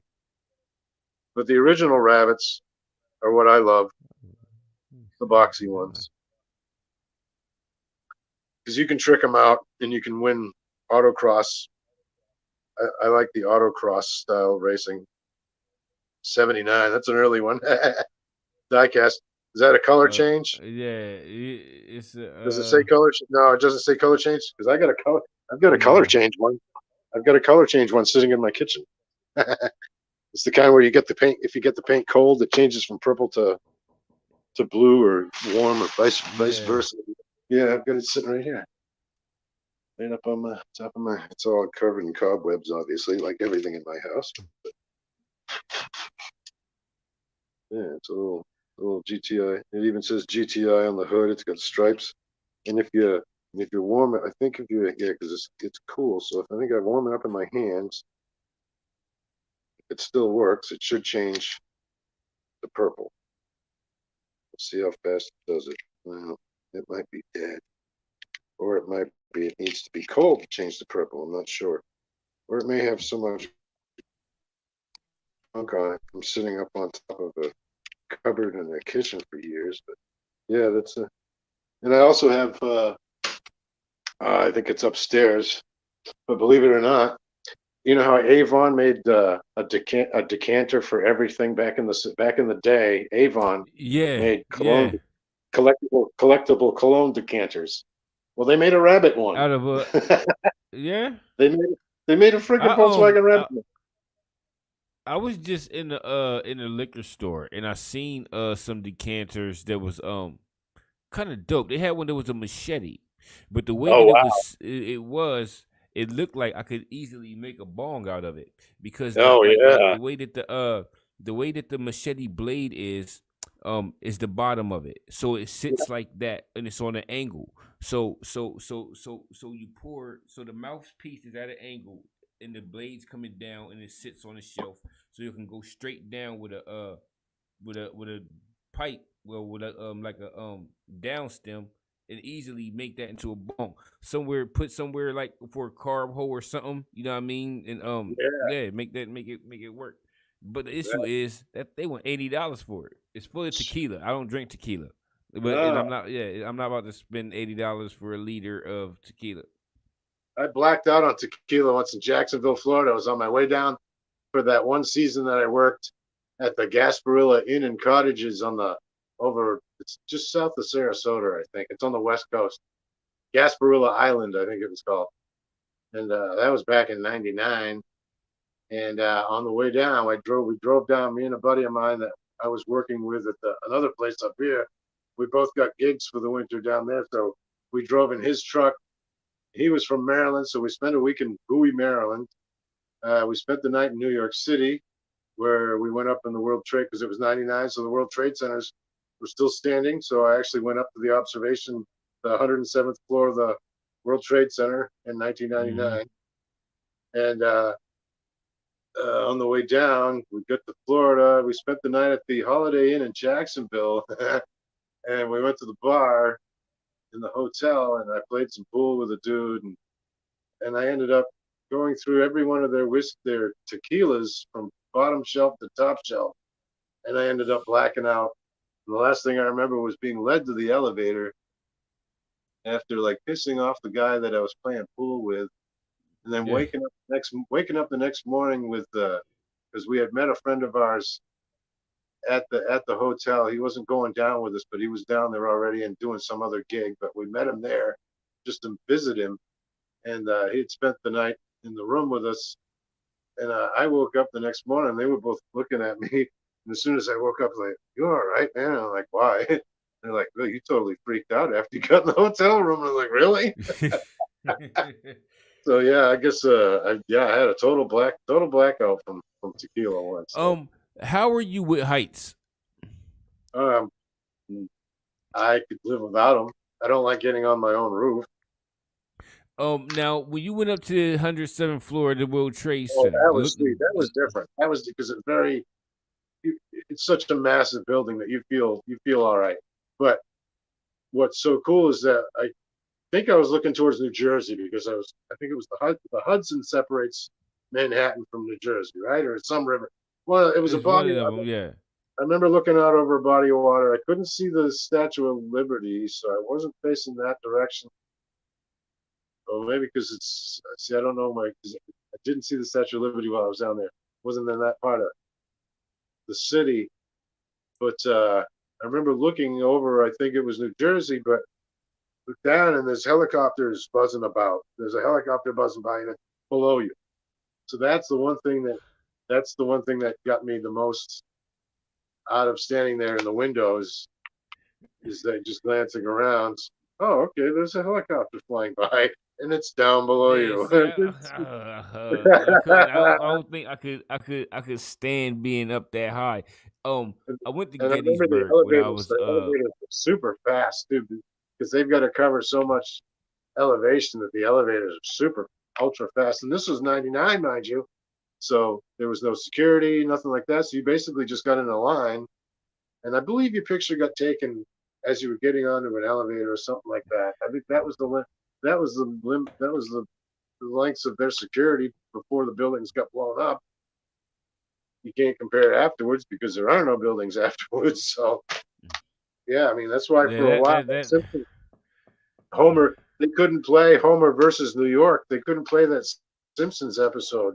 Well, to this day they won't. Well, they probably can on Disney now that the Simpsons you can get any episode you want on Disney. But when if it's in syndication and repeats, they will not play Homer versus New York versus the city of New York because it's got the World Trade Centers in it.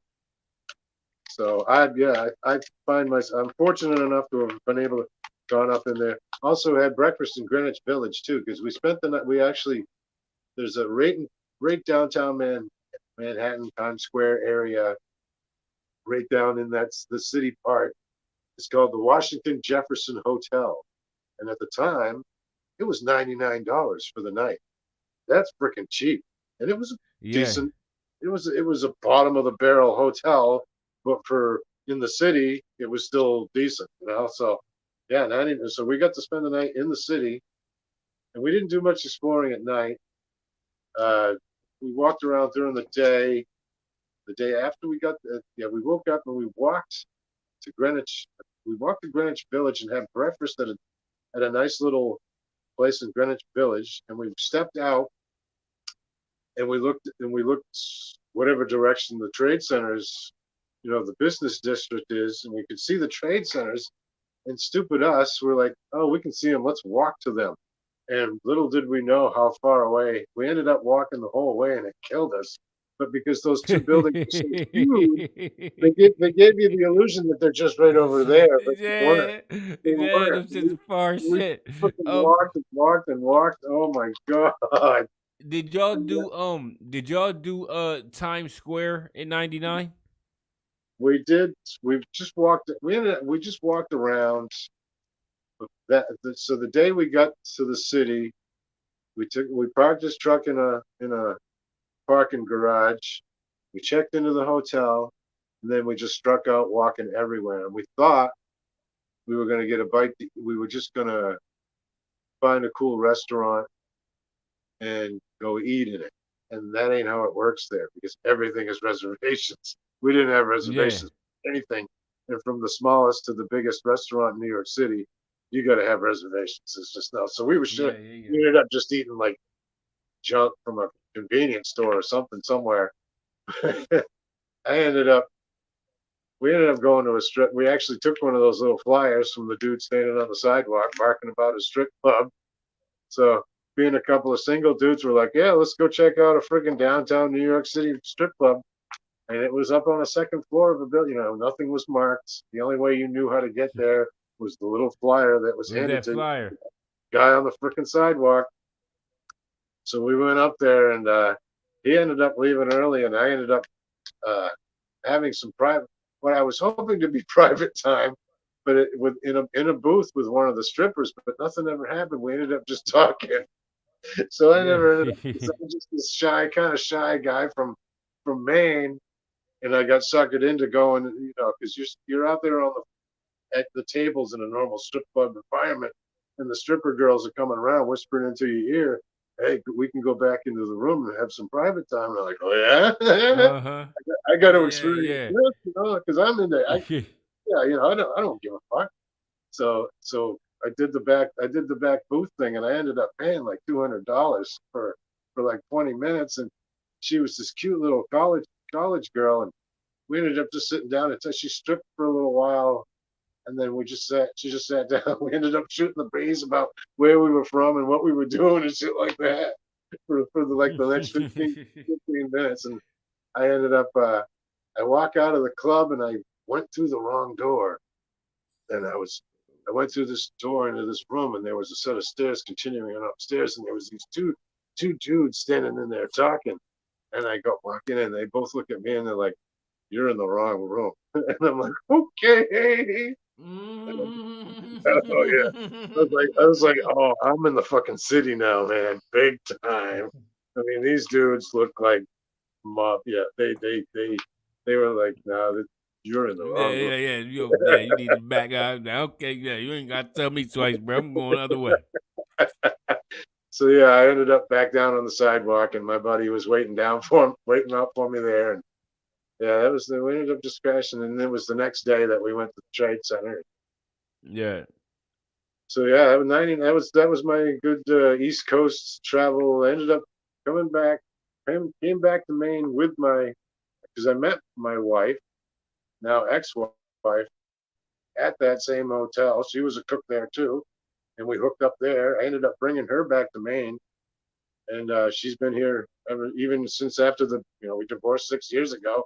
She had no intention of going back to where she's from upstate New York. Her father lives in Florida now, but she's originally from upstate New York. And at the time, she fell right in love with Maine as soon as she got up here, and she's been up here on her own now, just a few miles, couple towns up. She's up there on her own, doing fine. So I'm glad I brought her up here, because she does not regret coming to Maine. She loves that. Especially up here, because she obviously experienced 7 years. We lived downstate for 7 years. When I brought her back, we were down there for 7 years, and then we managed to come up here. And this is a whole different type of Maine compared to downstate Maine. It's two different.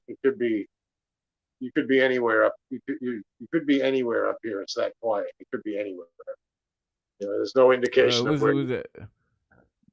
Who's that? Entity 405. Good day, mates. What's up? Good day, Good mates. day, mates. What is that? Is that Australian or is that UK?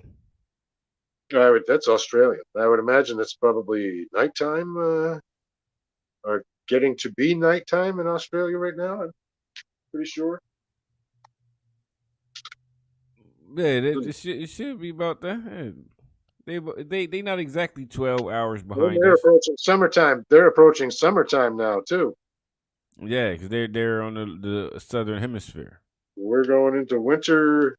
Although this has not been this November, it's raining out now, and it's like in the 50s. We could have had snow in October, but we did.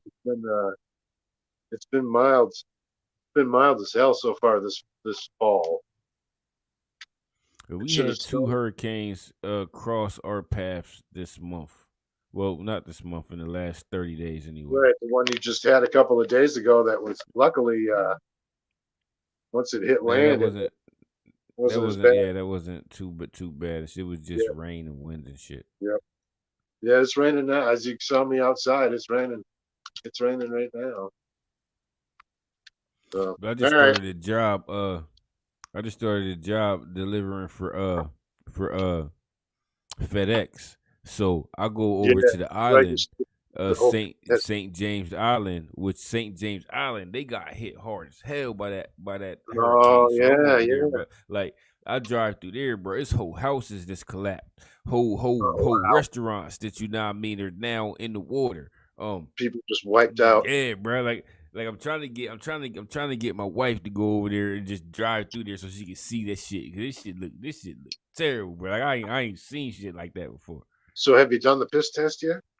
Have you? Yeah, I passed that. And then I gotta take a physical just to make sure like my back and shit is straight. So yeah, so you can do the 50 pounds or whatever it is there. That's great, you passed. That's so cool. It's really that easy, huh? They don't check the temperature of it or anything. I mean, what do you do? Keep it down there? Well, Stays the warm? reason, all right. So, I have it since the night before, because I mean, I had my kids do it for me. So I have it the night before in a little in the water bottle. I got it in the refrigerator. The thing down here though is that you know what I mean, it get hot as shit early. So I put it in the dashboard on the dashboard, just on the dashboard. 20 minutes, that bitch hot as fuck. Like that shit hot. Okay. That's like too hot. But what I did was I put it in the Magnum condom and tied it off, and then just put it in my boxer brief slot. Yeah. Since it was so hot, you know what I mean, I knew I had time to cool down. So by the time I got there, it was still probably a little bit warm, but it wasn't hot. So it still passed for the temperature and shit. That'd be funny if you had like one of those digital thermometers and you were hitting yourself down there to check the temperature. That's great. That's so cool because that's such an old school. So that old school technique still works. That's really cool because that's really old. That's really cool. Like I was worried because I went in there and he was like, all right, you got empty everything. So I knew I was going to have to empty everything out of my pockets or there. But I knew where I had it. So even if he would like pat me down, he wasn't going to feel it unless he was going to like grope me. Unless he was going to grope me, you know what I mean? He wasn't going to feel it. So I was smooth there. The issue that I had was when I went into there, it was a knot that was knotted tight. So I had to I had to puncture it. And I had these cloth shorts on, and I had a safety pin here, to poke it. Get the safety pin out, and I poke it, but it's such a slow trickle that, like, you know what I mean. This thing. Are you trying to like milk it like a teat, like a cow teat? Milk it like a cow teat. So I squeeze it. I squeeze it hard. And I got the like cup, and I squeeze the bullshit out of it. That shit bust in there. It bust and spilled. So like it bust and spilled. So it splashed everywhere. Luckily it was still in there above the line. Oh, but, good. God damn, that would have been.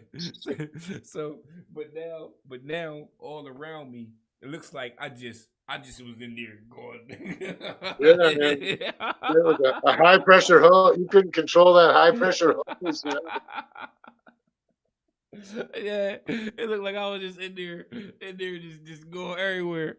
So I opened the door and I'm like, I got it, but I said, when I shot at the cup, it like hit the cup, it like splashed out or whatever. So I need like a mop or whatever. Yeah. So he was like, all right, so he was like, yeah, I had to go real bad. You know. Yeah, I was like, that shit went everywhere. Yeah, it passed though. That's great. That's awesome. Yeah, that's now that they give you an indication that there was going to be any random ones in the future or anything like that, or was that it? He said there may be, but like my coworkers, know what I mean, they say you're not gonna run into that. Yeah, because that costs money. It costs the company. That costs the company money, and B, they want to keep workers. They got to let up on that shit at some point, you know, because they're only appeasing the insurance. The only reason why you're still taking a piss test is because the insurance companies. It's not FedEx itself. It's the insurance companies telling FedEx to do it, not FedEx. So really, and he said if they do come up, they'll come up and say, hey, you got to go to a joint. You have 4 hours to take it. Right. I'll come to my crib. You know what I mean? Get my I ain't tripping. Yeah, because they still have to book an appointment with a clinic for you to go do it. So it's not like it's an on the spot piss test. You know, it's like drop your trousers and piss. You know, you can't. You know, it's like step out of the truck and on the spot. So yeah, I can see how that would be just more of a pain in the ass for them to give people constant. That's old day. That's shit that happened in the old days. It's just not. The companies are smart. They're just not going to do that shit anymore. Because they got to realize it's not like you guys are driving around drunk. It's not the same. It's not the fucking same. You know, I've been driving around high as a kite for freaking 30 some odd years, and it's never caused that. Never caused that. I've rear-ended a couple of people, but it was because I was distracted for other reasons. It wasn't because I was impaired. Yeah. And one instance. The one I got into one accident my whole time on the road, and it was actually just recently. It was like 4 months ago. 4 months ago, and what happened was, I'm at a left turn, so I'm at a red light. Me and my wife had just came from the grocery store, so there was shit behind me. So when I hit the left turn, shit in the back seat shuffled, and I heard it shuffle, and I didn't know what happened. So I turned to look at it, and the person in front of me had stopped. So now I mean when I heard all the commotion, it looked, and then boom, I hit the back on me. It wasn't like no boom cracking. Nah, I mean it was just like like 5 miles per hour bump and shit. Mine were still it was a bump. Yeah, mine were slow speed ones too. Luckily, I was actually in line at a light, and the light had just turned green, but the people in front of me weren't quite moving. And at the same time, my friend said, "Look at the boats out on the water." And I look over, and the car's rolling forward because the light had just turned green, but nobody in front of me was moving. And I was bonked. Yeah. And that was my muscle. I was like 19. My buddy and I, we both had muscle car. I had a 69 El Camino at the time, and it was nice red paint with a black vinyl top and stuff. I ended up getting in 2 accidents with that thing. The first one was that stupid rear ender. So I ended up having to get the bumper and the grill fixed and painted again. And then the second time was a T-bone. I was going through another set of lights, and those turned red on. I thought I was going to squeak through, and they turned red on me. And I slid through them and kind of T-boned a Volvo wagon. And that was all in slow motion too, because guy's coming this way, and I'm coming this way, and I'm sliding to a stop just as I'm hitting him, and he's looking down at it happening, and so I could see his face. Yeah. Coming up to him and hitting him, and that was a low speed one too. That didn't even involve I don't even think either one involved the police, really. We just exchanged insurance cards and went on our way. Because if they're not bad accidents, you don't have to involve the police. It's just a couple of dents. Like the lady called the cops down here because like your insurance need a fucking report if you going to try to claim it. But yeah, there was basically no damage. Yeah, well, actually, there was a little damage. Her back bumper slid down a little bit. That's right. You can go after I think up here you can go to a police station after the fact and fill out an accident report, but you don't necessarily need to have the police there. I could be wrong. I don't know. Anyway, all right. I got stuff to do here now. Yeah. I'm about to go grab me something to eat. I'm about to grab me something to eat. I had while I was out there driving in FedEx, I had found a smoker, a barbecue smoker, vertical smoker. So I picked it up, brought it home. The only issue with it is that the motors that run the auger and stuff to push the pellets rotisserie. and shit. No, it's a pellet smoker. So Okay. it's a self-feeding. It self-feeds those pellets to like burn. That's all you had. As soon as you but said pellet smoke, auger pellet. That's how my pellet stove runs on an auger. yeah, so that thing was like submerged in water because of a storm. So all that under there is kind of messed up. But it's $25 to replace it. So I'm gonna. Yeah. Yeah, so I'm gonna replace all of that, and then I'm gonna have me a brand new smoker. So I'm gonna go right now. I'm breaking all of that down and like cleaning that shit outside. So that's what I'm about to go do for my afternoon. Clean my fucking All right, smoker man. out. Peace out. Bye, buddy. I'll holler at you, bro. Yo, Bird Club, bro. I recorded some shit, bro, today. I'm working on a couple of different projects. Working on an album. 72. Nope, it's not 72. 73. 73. This album, 73 is an album of just all straight random weed songs. 74 is it's a terrible R&B album.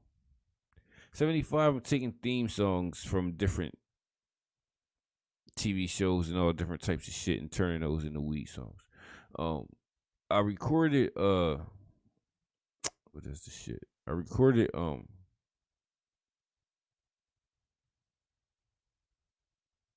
song earlier today. That's going on my it's going on a terrible R&B album, bro. It's going on a terrible R&B album. It's not necessarily a terrible R&B album where you thinking that, you know what I'm saying, it's terrible, bro. That's what makes it a terrible R&B album. I'm not a singer, bro. Still though, I write dope ass songs though. So this song that I'm about to play for you is called Pink Kush, bro. I'm about to actually hold on. Pink Kush is different. Pink Kush is actually on the theme song album. If y'all remember, the first song that's on the theme song album is the song they got the SpongeBob sample. Let me play the sample real quick.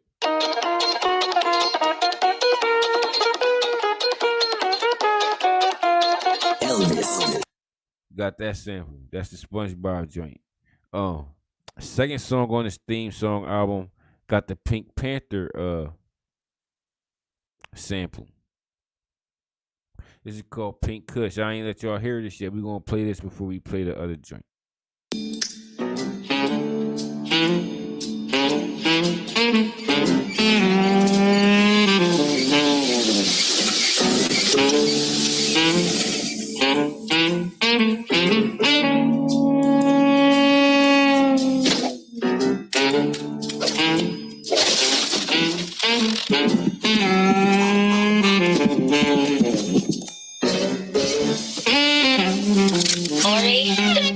On the mission for the loudest thing that hit the block in years. It slipped past my radar without me knowing it was here. My homie said he ain't have nothing that sounded so sincere. I told him if he end up getting some, bring it over here. Hey, all my closest stony homies, ask them if they got some. How many of them said that they seen it? Not one. Now I keep chronic. I was good, but I wanted that. I smelled a whiff of it and tried to find out where it was coming at. Is it my imagination? If it is, then it's fooling me. I heard that this thing will get me higher than what I usually be. Looking forward, if I don't find it, then it will ruin me. I'm just trying to twist a couple to see what it would do to me. Hitting all my homies, I ain't find out where that dank at. You think that I ain't keep looking, I don't know why you think that.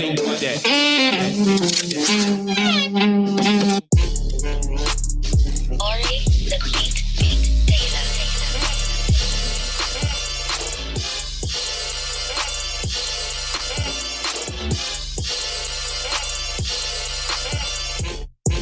went to the block where the dealers used to be. They didn't have it, so I checked the neighborhood dispensary.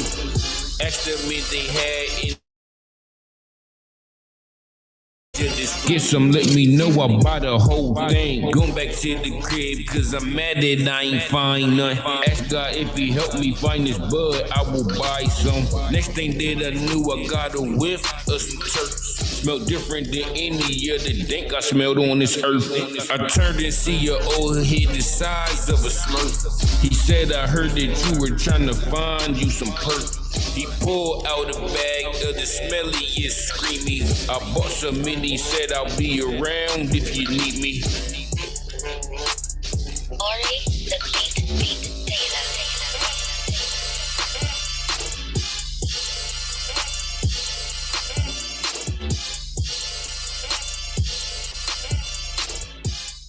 All right, so the idea of that was looking for on a mission for like some rare weed. End up finding it, you know what I mean, on a random ass random day though. It's going on the R&B. Oh, alright. It's called Climbing. Again, bro.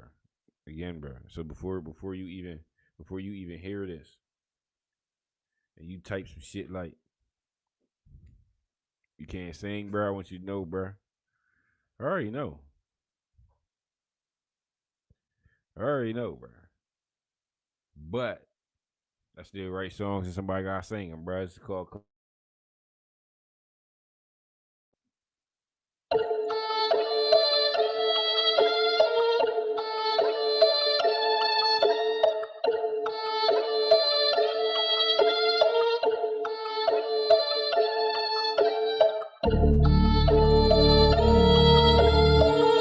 Oh yeah, and I just recently started hitting these papers and shit once I stopped smoking cigarettes. Classy. If you tryna get as high as I be, you gotta climb in the smoke. Climb in the smoke. Got the smoke. If you tryna get as high as I be, you gotta climb in the smoke. Climb in the smoke. Climb in the smoke.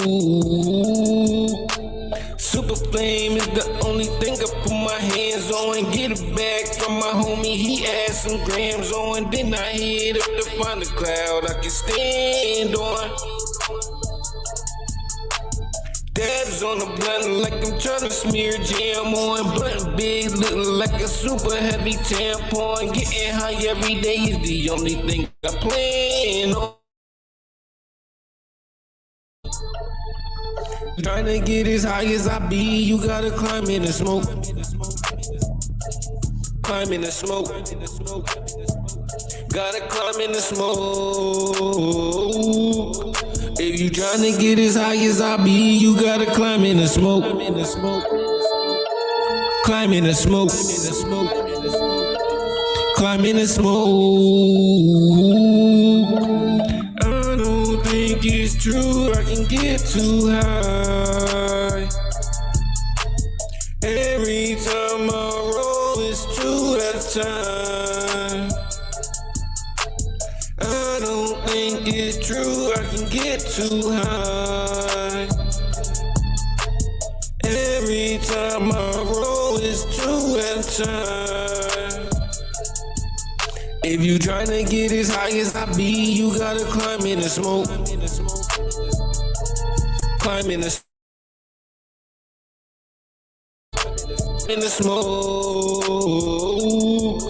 If you tryna get as high as I be, you gotta climb in the smoke. Climb in the smoke. Climb in the smoke.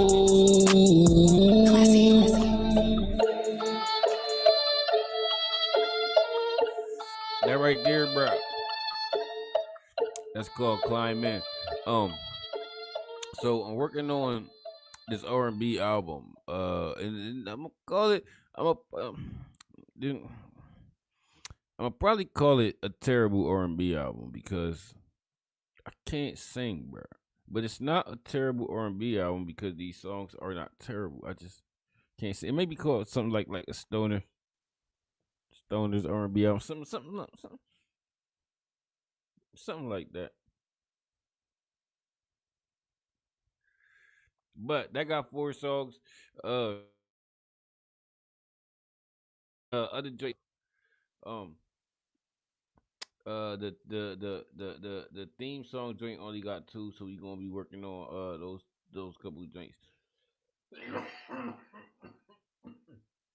I'm already recording music for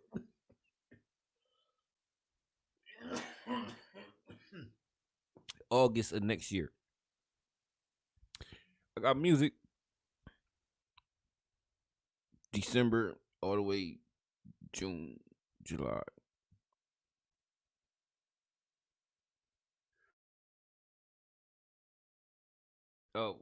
We see like more shit pop up. Um, I think I'm going to make another channel,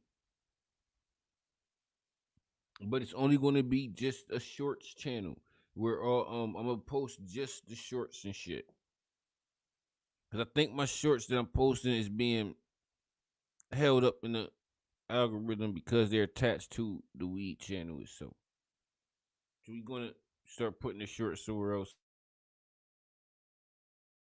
What's that drop? Get a joint the likes and shit, you know what I mean? That'll be a big up. Yo, I'm slipping, sliding. I'm gonna holler at y'all, bro. Step to it, Mario Mount. Bird Cup. Flat, flat.